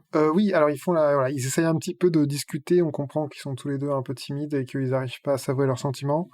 Je trouve ça un peu lourd, mais parce que c'est des enfants, on va dire que c'est ok. Ouais. Et après, on a Tristan qui annonce à ses copains qu'en fait il leur a menti et qu'il leur a pas dit, mais que ça va être une sortie avec des filles. Et que du coup ça fait peur aux copains. Ouais, donc on découvre Manolo, Preston et Jean-Jean, qui sont aussi 3 personnages que dans la BD, c'est marrant, on les découvre beaucoup plus vieux, enfin plus à 14-15 ans, puisque c'est dans le tome 4 qu'ils apparaissent. Et dans le tome 4, ils sont un peu plus âgés, ils sont un peu plus ados, un peu plus quoi. Enfin, là, ils ont Oui, non mais... en cours de puberté, alors Parce que que là, le c'est tome avant. 4, c'est la villa. Ouais. Ok, très bien, ça marche. On a ces personnages-là, mais on les voit du coup un peu plus jeunes, pour celles et ceux qui ont lu la BD. Il y a un petit truc qui, moi, m'a un peu gavé, où c'est genre les filles se disent à qui est-ce qu'on va pouvoir se taper et tout. Heureusement, il y a Karine qui rattrape le coup et qui dit à Marie-Émilie non, mais tu fais pas tes courses au supermarché, les mecs, ils ont des sentiments aussi, en fait. Je dis, merci Karine. Super. Mais qui a plus ou moins une reprise de la BD aussi. Oui. Parce que c'est un peu ça dans la BD. Ouais. Mais oui. Là, on a tout un moment un petit peu de drague maladroite, où en fait, comme tout le monde est un peu venu pour pas que Lou et Tristan soient tout seuls, ils se sentent un peu tous obligés de se draguer. On sent que ça marche pas très bien, sauf entre Jean-Jean et Mina. Ouais, ça marche très donc bien. Jean-Jean qui est le cousin de Tristan et qui est très mature pour son âge. Et qui, on voit que les deux plus matures de la bande vont réussir à... Les deux bourges, hein, en vrai. Jean-Jean, on sait pas trop, mais Mina, oui. Bon, il se ramène en petit nœud pape et tout. Tu vas pas me dire que Jean-Jean, c'est un prolo, hein. Je juge pas sur les apparences. Alors. Mais oui. Bon, en tout cas, oui, ils s'entendent très bien. Et pendant ce temps, la maman va continuer à écrire son roman Sidera pendant qu'elle fait ses machines au lavomatique, où elle écrit justement en développant le crush que Sidera a pour le prince Fulgore, alias Richard. Et qui se ramène au lavomatique à ce moment-là? Justement, c'est Richard. Et on comprend que ça se dragouille un peu timidement. C'est même, pour moi, c'est même plus la mère qui dragouille et Richard qui est en mode 0-1-10, quoi. Ah ouais, parce que moi je trouve qu'il se ramène un peu en mode ah ouais, je peux lire ce que t'écris et tout. Et elle est en mode bah non, c'est un peu intime. Et enfin, ils ont un peu cette conversation où il lui dit ah, c'est comme moi, j'écris des morceaux pour mon alto et c'est vrai que je le fais pas écouter parce que c'est un peu. Enfin, c'est de la vulnérabilité quoi. Je sais pas, moi j'avoue que je l'ai senti un peu en mode Richard il est gentil donc il essaie d'être sympa mais ça va pas plus loin. Je sais pas. En tout cas, on a une scène après ça, on a une scène qui est un peu la même que dans la BD, où Lou et la maman chill comme si de rien. Même la maman est très contente parce qu'elle répond au téléphone en disant oui, la maison du bonheur. Et elle va très vite déchanter puisqu'en fait c'est sa mère, donc mamie, qui annonce son arrivée. Et elle est dans le taxi et elle arrive là, quoi. Et donc là, on a une scène, moi j'ai adoré ce montage, où Lou et la maman sont en train de faire le ménage en hurlant pendant que la mamie arrive de plus en plus proche de la maison. Ouais. Et on a des plans sur ses pieds. Ça fait vraiment western, le méchant qui arrive dans le western, quoi. Oui, mais la mamie, elle fait très western, hein, de toute façon. Dès qu'il y a la mamie, Mm. il y a du western un peu. Hein. Parce qu'à un moment, c'est... Elle fait très serpent à sonnette. Pardon? Bah, venimeux et dangereux. Ok. Bon, il y a beaucoup d'autres animaux Toxique, qui quoi. sont venimeux et dangereux, mais...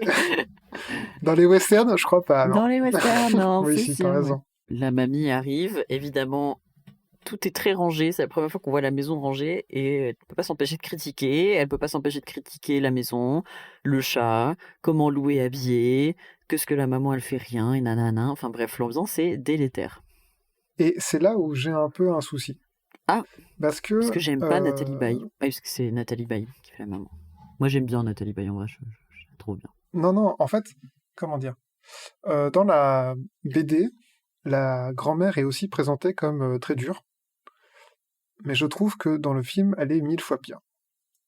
Dans le film, elle va jusqu'à globalement dire à la mère que elle aurait dû avorter et que Lou est une erreur et que...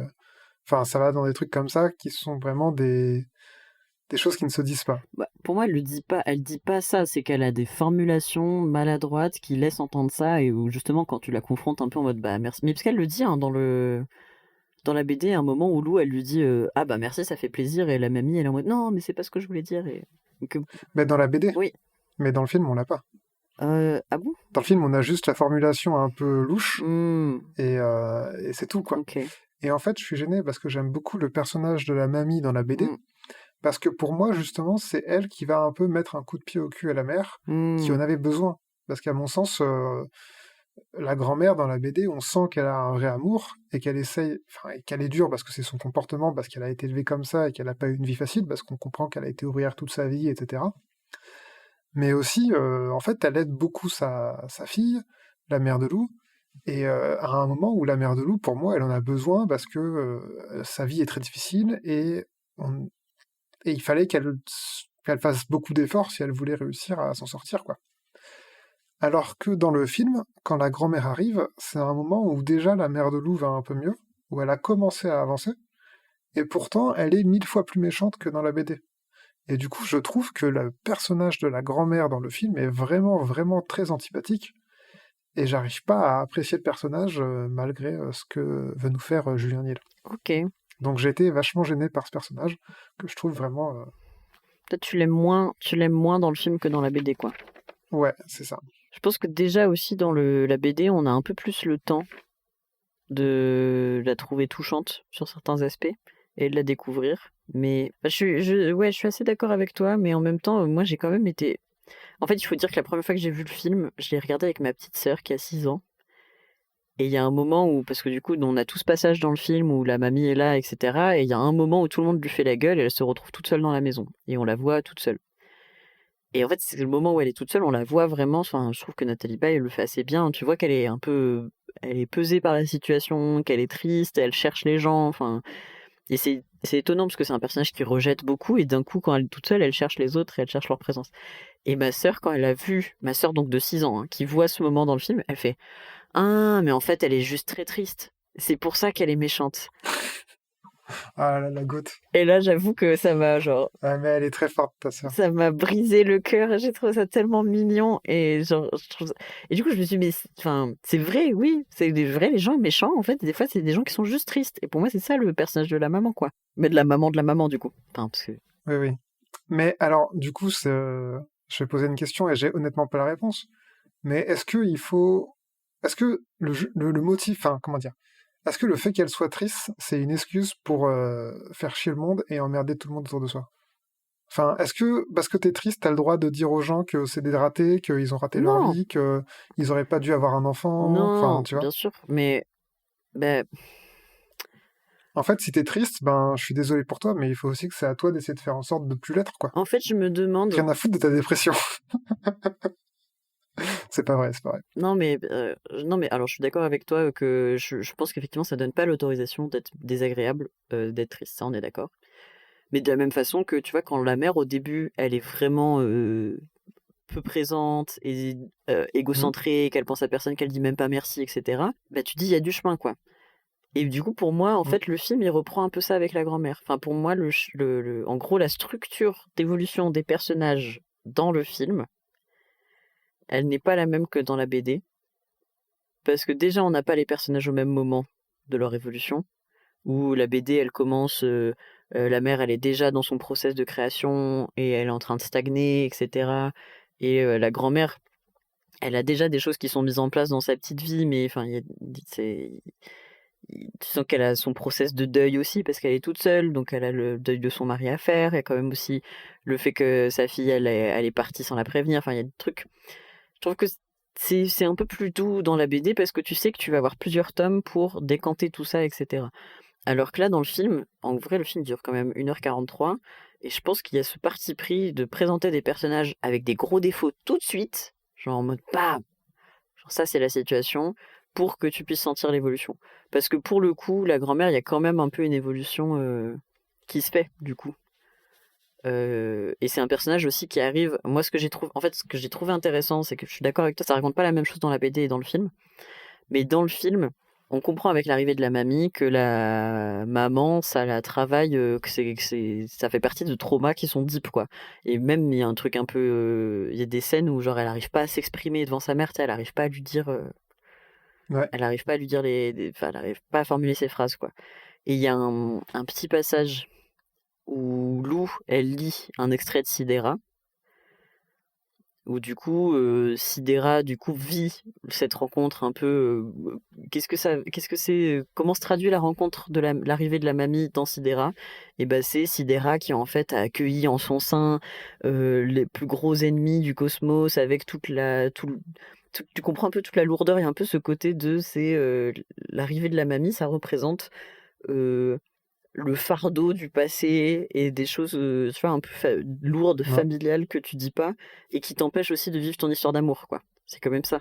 On nous dit même Sidera revient à l'état larvaire Ouais, initial. Enfin, en fait, on comprend que ça redevient une enfant, ouais, quoi. carrément. Mais qui est un peu ce truc que tu vis quand t'as des choses non gérées avec tes parents, quoi. Mais alors, je suis d'accord.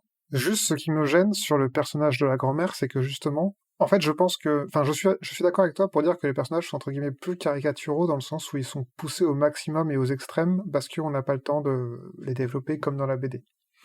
Mais le personnage de la grand-mère, je trouve qu'il n'a aucune évolution. En fait, au début, il nous est présenté comme étant méchant, et au moment de repartir, elle va accepter de rendre des services aux personnes. Mais pour moi, en fait, c'est des services qu'elle aurait rendus dans tous les cas. Enfin, comment dire? Je pense que la grand-mère, elle est pas méchante en tant que telle. Je pense qu'elle s'exprime très mal. Et en fait, à la fin, elle est toujours pas méchante, mais elle continue à s'exprimer mal. J'ai pas l'impression qu'elle ait évolué dans son évolution. Bah non, parce qu'elle fait quand même un compliment à la mère, hein. Ouais, enfin, son compliment, c'est faudrait que tu le fasses éditer parce qu'il y a peut-être des gens qui s'intéresseraient à tes conneries, quoi. Oui, mais c'est énorme par rapport à dans la BD, elle y croit jamais à son bouquin. Dans la BD, elle est tout le temps en mode ton livre. Non, dans la BD, on a... Non, je suis pas Non, d'accord. non, dans la BD, elle est en mode ton livre c'est nul, Dans la BD, jusqu'au jour on a des où. cases où on la voit aller vendre... Oui, mais ça c'est passé Oui, une on fois qu'elle la est. voit aller vendre 30 tomes. Dans la... Non, c'est dès que le truc est édité. Oui, dès que le truc est édité, mais avant ça, elle est vraiment en train de shame sa fille en mode mais de toute façon, je te paye à faire l'artiste et tout, qui est un peu ce qui se passe au début dans le film. Quand elle arrive, elle est en mode ah, tu me demandes. Parce que. On va reprendre un peu quand même. Il y a la mamie qui arrive. Et en fait, donc on a Lou qui clairement est déprimée. Elle fait une petite jam musicale au téléphone avec Tristan parce qu'ils n'arrivent pas à se parler. C'est mignon. Oui, c'est Mimi. Et surtout parce qu'elle essaye un peu de s'évader de l'ambiance délétère que amène sa grand-mère. Oui. Et qu'elle peut pas appeler Mina parce que Mina est occupée avec les hommes. Ah oui, avec Jean-Jean. Retenez ça, les femmes. Quand vous avez un copain, vous devez disparaître pour vos copines. C'est la règle. C'est pas moi qui dis, hein, c'est Lou. Retrouvez Siméon et ses bons conseils. Et donc, on a déjà dans un premier temps Mamie qui va rencontrer Richard pendant qu'ils vont acheter du vin chez Gino. Où du coup Richard est en mode ah mais j'adore les mamans, je vais rencontrer ta maman, je l'adore, il est trop mignon, Richard, cœur sur toi. Et sauf que elle le regarde vraiment là en mode western, où on a des plans sur ses yeux et vraiment elle est serpent à sonnette quoi, comme dit Siméon. Et Richard qui lui dit littéralement Madame vous me faites peur. Et donc vraiment elle arrive et globalement, elle jette un froid partout. Bah oui, voilà, elle casse aussi Gino, elle casse Richard, elle casse les parents, enfin... Quand elle rentre chez elle, il y a la maman qui lui dit: «Bon écoute, nous c'est un peu compliqué financièrement», en bafouillant bien sûr. «Est-ce que tu pourrais nous donner des sous? Je commence à écrire un livre en ce moment et tout», et là la mère lui dit: «Non mais tu veux que je t'entretienne avec tes conneries d'artiste quoi», en gros. À faire l'artiste sans savoir de quoi, on parle. Critique soi-disant entendable, hein. J'entends que la mamie soit en mode j'ai pas envie de te filer de l'argent pour un faire l'artiste. Ah oui, bien sûr, mais c'est juste qu'elle lui je suis d'accord, mais je pense qu'elle le dit de façon un peu abrupte, quoi. Ah, tout à fait. C'est pas comme ça qu'il faudrait le dire. On a un petit passage où du coup Lou va réussir à lire un extrait de Sidera, et c'est là où on voit justement ce qu'on se disait, qu'est-ce que ça représente pour la mère vraiment. Et c'est aussi le moment où Lou et la mamie vont s'embrouiller. Lou, elle en peut plus, quoi, de juste tout ce que la mamie dit qui est trop vénère et qui est trop désagréable. Et Lou décide de partir. Et c'est le fait que sa fille s'en aille, où en plus la mamie est en train de commencer à dire «Elle est insolente comme toi à ton âge, et t'étais partie avec le premier citadin venu, et nanana», et là la maman arrête de bafouiller et lui dit un peu ses quatre vérités. Je sais plus ce qu'elle lui dit, mais en gros elle l'envoie chier, quoi. Bah, en fait, moi surtout ce que je ressens, c'est que la mère, elle est ok pour tout prendre dans la gueule tant que ça touche que elle. Oui, Mais en fait, elle commence à comprendre que les paroles de la grand-mère touchent aussi sa fille. Et donc là, il y a un truc qui se débloque chez la mère, qui est de dire, en fait, moi, tu me parles mal comme tu veux, j'ai pas de problème avec ça, je te connais, je suis habitué. mm, Mais par contre, Lou, je suis très fier d'elle et t'as absolument aucun droit de la critiquer parce que tu la connais pas et parce que oui c'est ça. j'aime ma fille, etc., quoi. Et elle lui dit ça d'ailleurs, elle lui dit elle doit avoir de la chance d'avoir une mère qui est fière d'elle parce que, enfin, Mm. en gros, clairement, elle dit à sa mère que sa mère n'a jamais été fière d'elle et que c'est dur à vivre, quoi. Voilà. Mm. En fait, il y a un truc où elle s'est construite en tant que mère en opposition à sa propre mère. Ouais. Et, elle veut surtout pas que le travail de mère qu'elle a fait auprès de Lou Mm. soit détruit par sa grand-mère. Ouais. Et donc pendant que on comprend que Lou, elle fait sa soirée pyjama chez Marie et Billy parce qu'elle fait sa microfugue d'ado là, Mm. la maman, elle, continue à écrire son roman où donc ses actions se retranscrivent dans son histoire, et donc Sidera qui réussit à vaincre la créature cosmique et à libérer le prince Fulgore qui avait été capturé par la créature cosmique. Et qui vainc la créature cosmique en lui envoyant un souffle d'amour. Parce que voilà, c'est aussi ça qui est beau, je trouve. C'est le fait, on le vainc pas en sortant un blaster, quoi. Ouais, c'est vrai. Et donc la mère se découvre le courage d'aller pécho Richard. Parce qu'elle va aller toquer à sa porte et ni une ni deux, hop, Oui.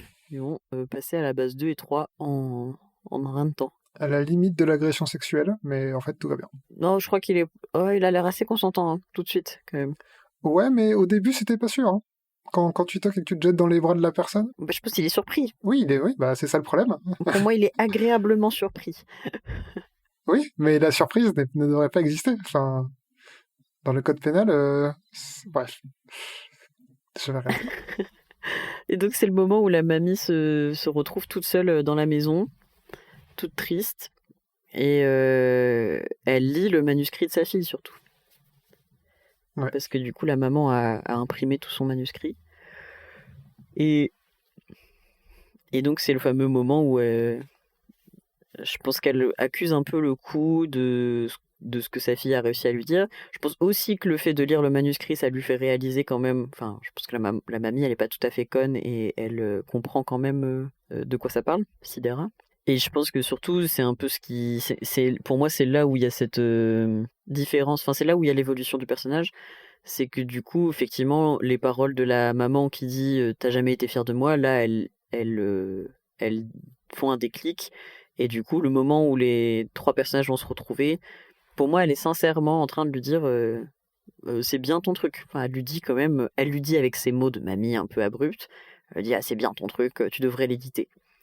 Ce qui pour le coup n'existe pas dans la BD, parce que dans la BD c'est jusqu'à ce que le livre soit édité. Au début elle s'en fout la mamie, et en fait quand c'est édité là elle va en acheter, elle fait la promo de sa fille, elle est super fière parce que le livre est sorti. Mais alors que là du coup elle se positionne plus en mode allez je vais te soutenir même si je connais pas quoi. Elle lui dit aussi t'es peut-être pas très doué. Elle lui dit quoi? T'es peut-être pas très doué avec les plantes, mais au moins t'as un truc avec les mots. Je crois que c'est ça qu'elle lui dit. Voilà. Ouais, c'est ça.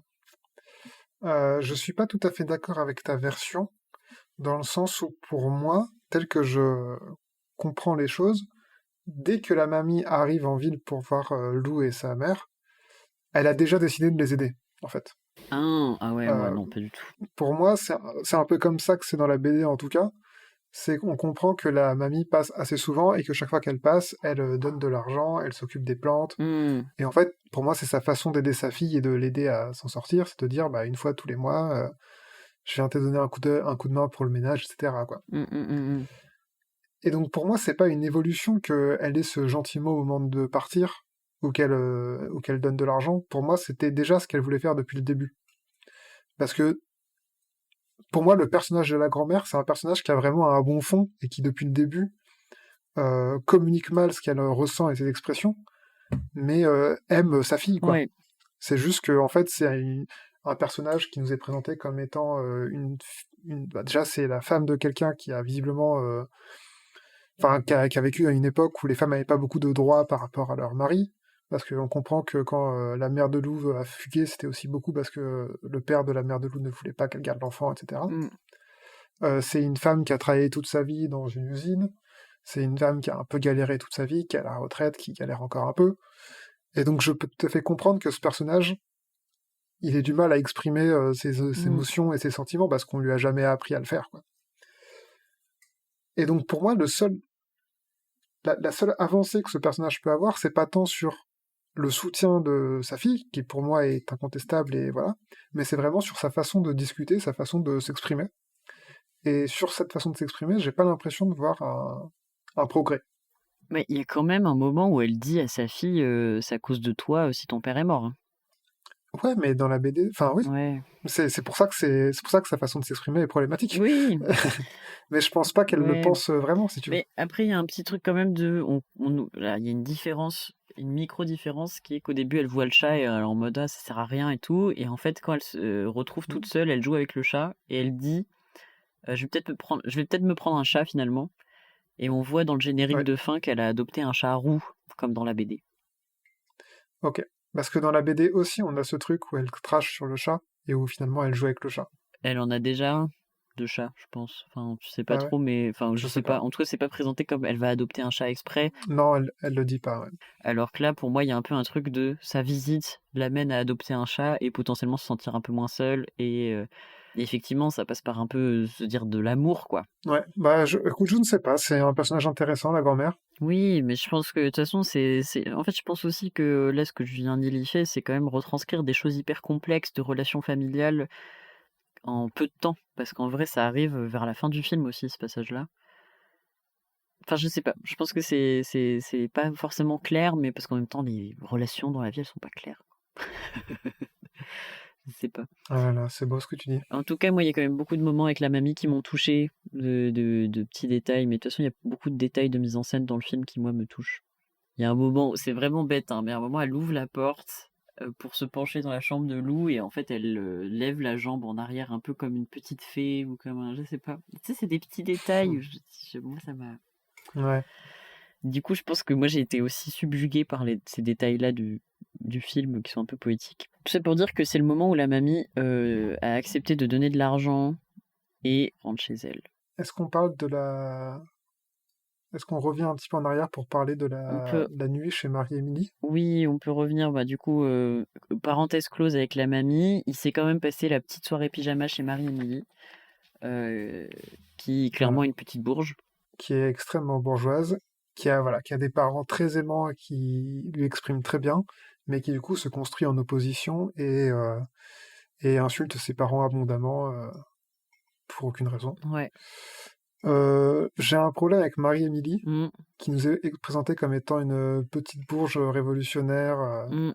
qui estime que les gens sont tous des hypocrites parce que, par exemple, elle dit que Lou veut dormir et du coup, elle lui dit que c'est trop bourgeois comme concept. Je me suis senti attaqué, donc j'aime pas le personnage. Parce que t'aimes dormir? Parce que non, parce que je suis un bourgeois en révolution contre mes parents, donc Ah. voilà. Donc, je trouve que c'est pas du tout réaliste, Ah. c'est pas du tout comme ça que je suis, donc. Ah. C'est vraiment une réaction de Marie-Émilie, quoi, que t'as en fait. Mais voilà, non, c'est trop bourgeois comme film, je trouve. Moi, ce qui m'a surtout marqué dans ce passage-là, c'est que moi, je trouve que la mère de Marie-Émilie, elle est parfaitement retranscrite par Julie Ferrier. Mhm. Elle est super. Euh, et en fait, il y a un truc où les deux parents, ils ont un délire autour des Ouais. cristaux roses. Et ça, c'est marrant parce que c'est vraiment une ref au 6e tome de Lou qui s'appelle L'Âge de Cristal, où on a des cristaux qui vont apparaître dans toute la ville et perturber les technologies actuelles. C'est un tome qui est Ouais. très très spécial et où il se passe beaucoup de choses un peu étranges et absurdes. Et où effectivement les parents de Marie-Émilie sont assez fascinés par ces cristaux-là. Et du coup, je trouve ça hyper intéressant qu'on ait déjà cet élément-là référencé dans le film. Tout à fait. Ça donne presque envie d'avoir un tome 2. Enfin, ouais, un deuxième film. Ouais. Mais en tout cas, moi, j'aime aussi parce que je trouve que ça participe vraiment à construire un univers global où t'as même des détails où t'as pas dans. Enfin, moi, ça me gêne pas de pas avoir Mm. les réponses à ce moment-là, quoi. Genre, je me dis Ok. vraiment, waouh, ils sont. Il y a tellement de. Le film, il va tellement dans des détails loin partout. Et petite différence quand même, c'est que là, c'est les parents de Marie-Émilie qui sont à fond sur les cristaux, Ouais. alors que dans la BD, c'est les parents plus Marie-Émilie. Oui, Marie-Émilie aussi, là. Et d'ailleurs, c'est un peu ça qui va les rapprocher dans la Mm. BD. Alors que dans le film, on n'est pas encore à ce niveau-là. Oui, ils ont gardé le fait que. Enfin, il a gardé le fait que Marie-Émilie, elle est en grosse tension avec les parents, quoi. Lou finit par rentrer chez elle. Oui, bah, elle finit par rentrer chez elle, réconciliation avec sa mamie, et quand la mamie est partie, c'est le moment de la danse de la joie. Youhou! Oui, récupération culturelle. Oui, bah elles sont fans de Bollywood, Siméon. Laisse-les. Tu peux pas. Oui, non, mais ils ont bien le droit. Mais c'est vrai que j'ai pas compris pourquoi, parce que donc la danse de la joie, c'est un petit rituel familial que Lou et sa mère ont déjà dès les premiers tomes.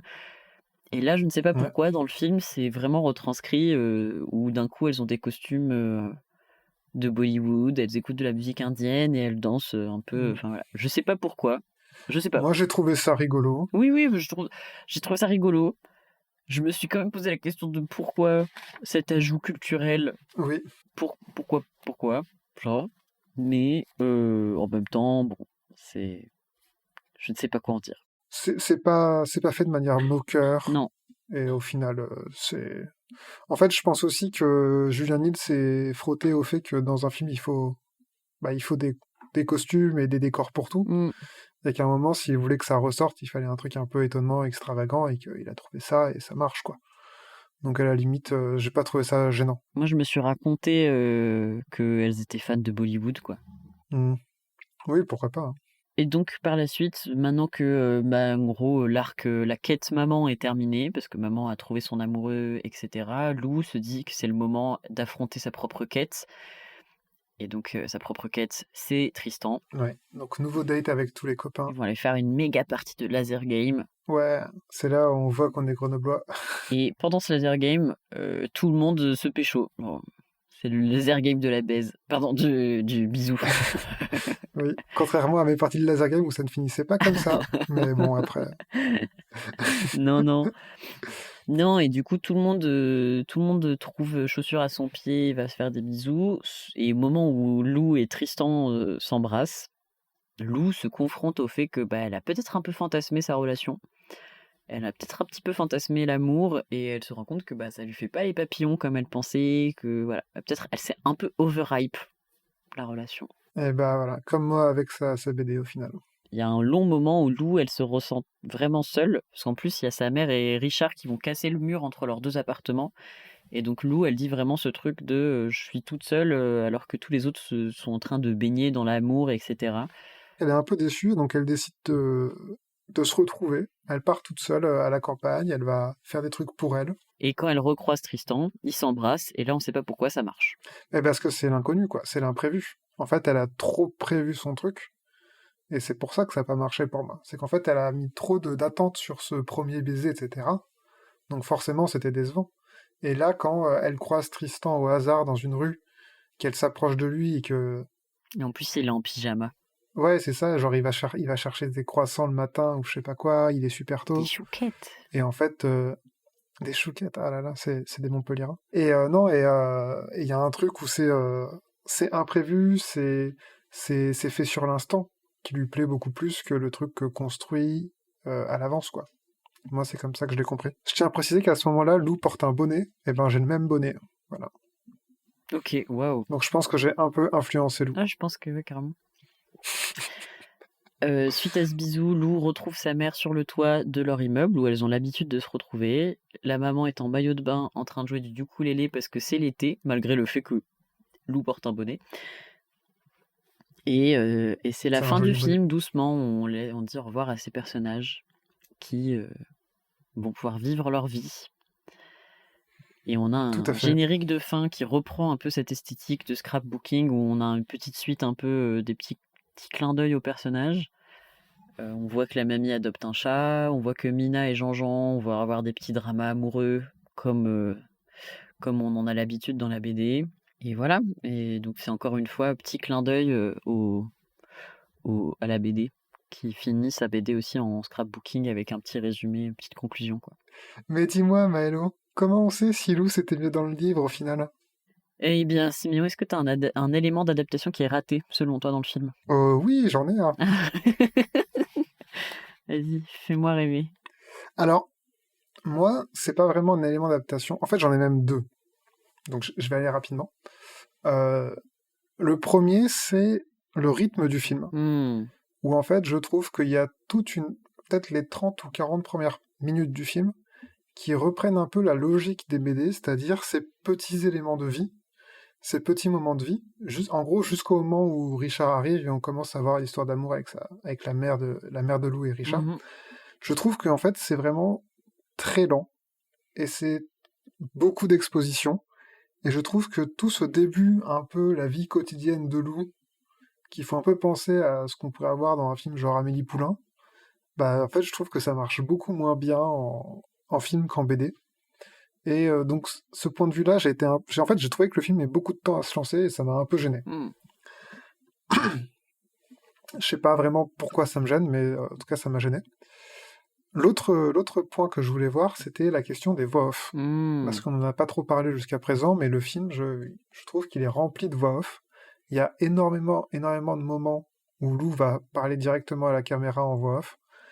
Et en fait, bah pareil, je trouve que c'est un peu lourd, quoi. Ça reprend un peu l'idée de la BD où on est beaucoup dans la tête de Lou, plutôt dans les BD avancés d'ailleurs, plutôt dans Sonata ou dans les derniers tomes de Lou. Mais je trouve que c'est un peu lourd, que ça nous donne beaucoup d'exposition et que en fait ça nous sort un peu du film. Donc c'est pas vraiment un élément précis, mais c'est une question de rythme où je trouve que des fois le film prend un peu trop son temps. Ok, intéressant.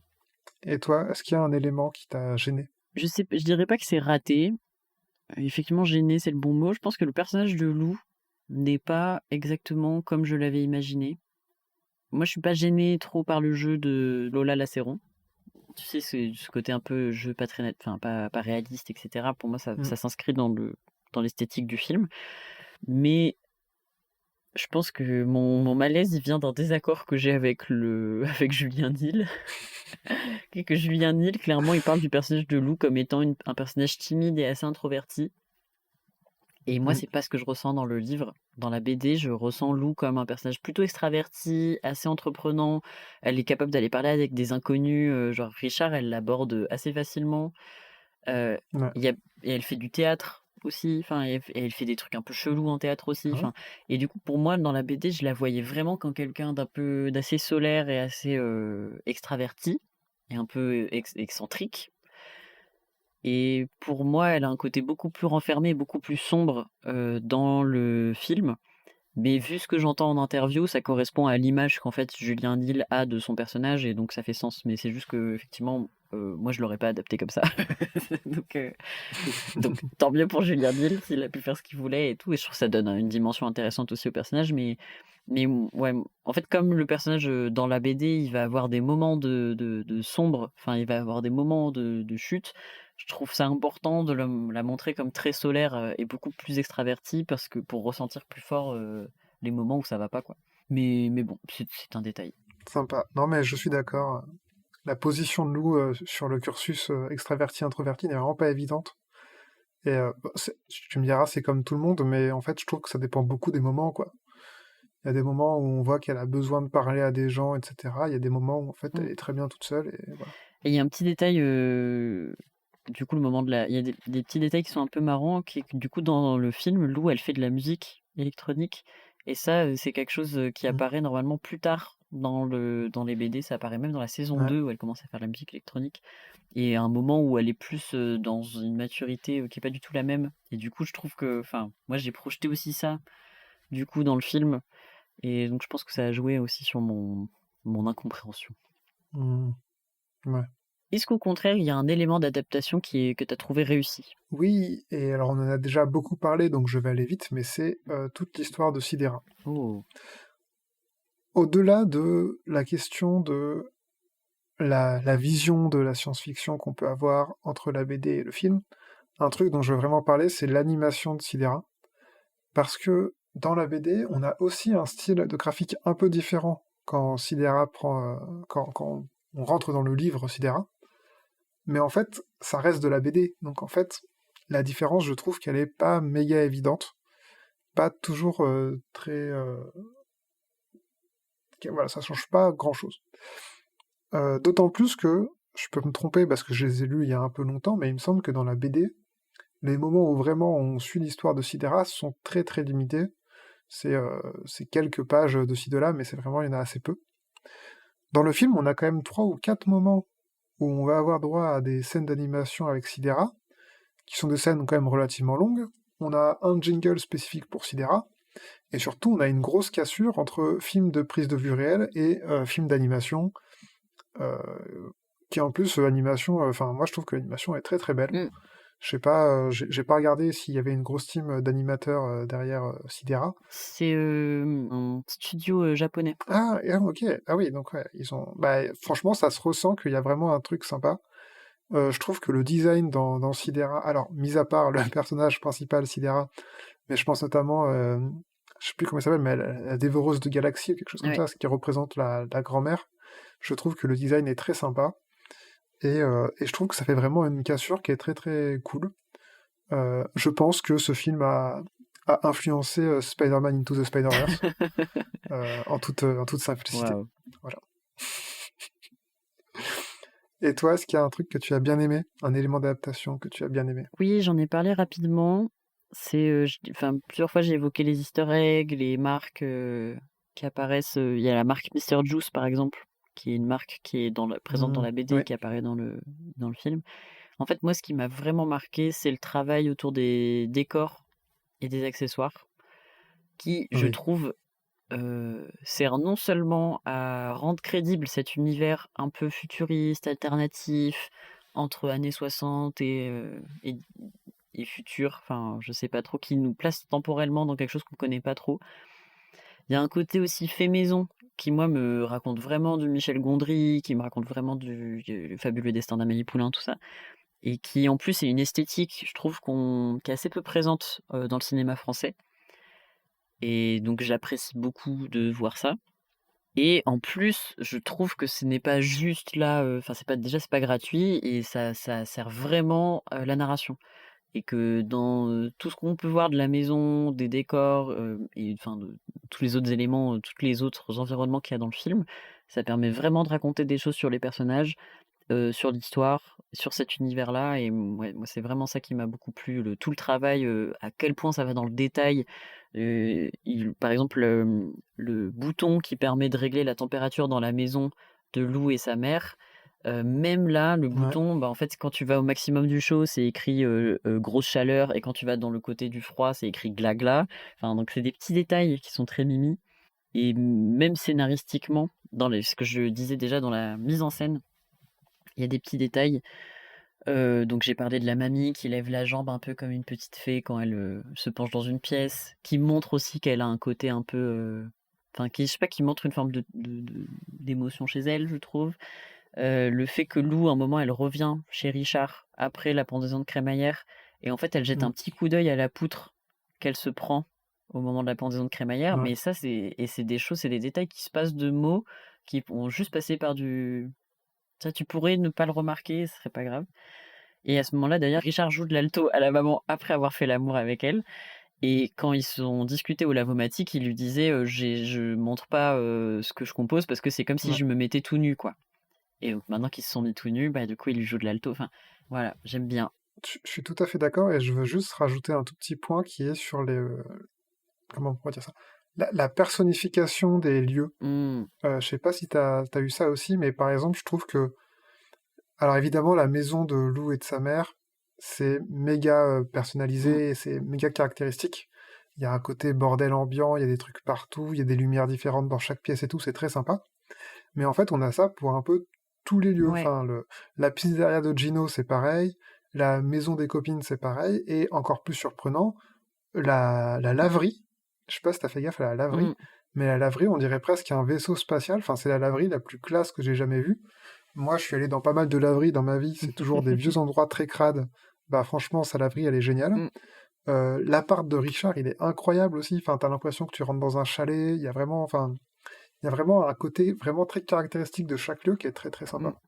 Mais je trouve que ça répond vraiment à un truc que la BD elle provoque où tu sais la BD elle a ce côté où moi je me sens chez moi quand je la lis ou genre vraiment cosy Hmm. et là le film moi il me provoque ça aussi de genre moi quand je vois la maison la malle de la honte ou ce genre de truc genre je me dis mais j'ai trop envie que Ouais. ce soit ma maison quoi enfin C'est marrant parce que moi, je me sens pas du tout chez moi. Quand j'ai la BD, je me sens invité chez quelqu'un d'autre. ok Mais c'est surtout parce que justement, quand moi je la lisais, j'étais invité chez quelqu'un, ouais tu vois. Je la lisais chez les copains. Mm, mm.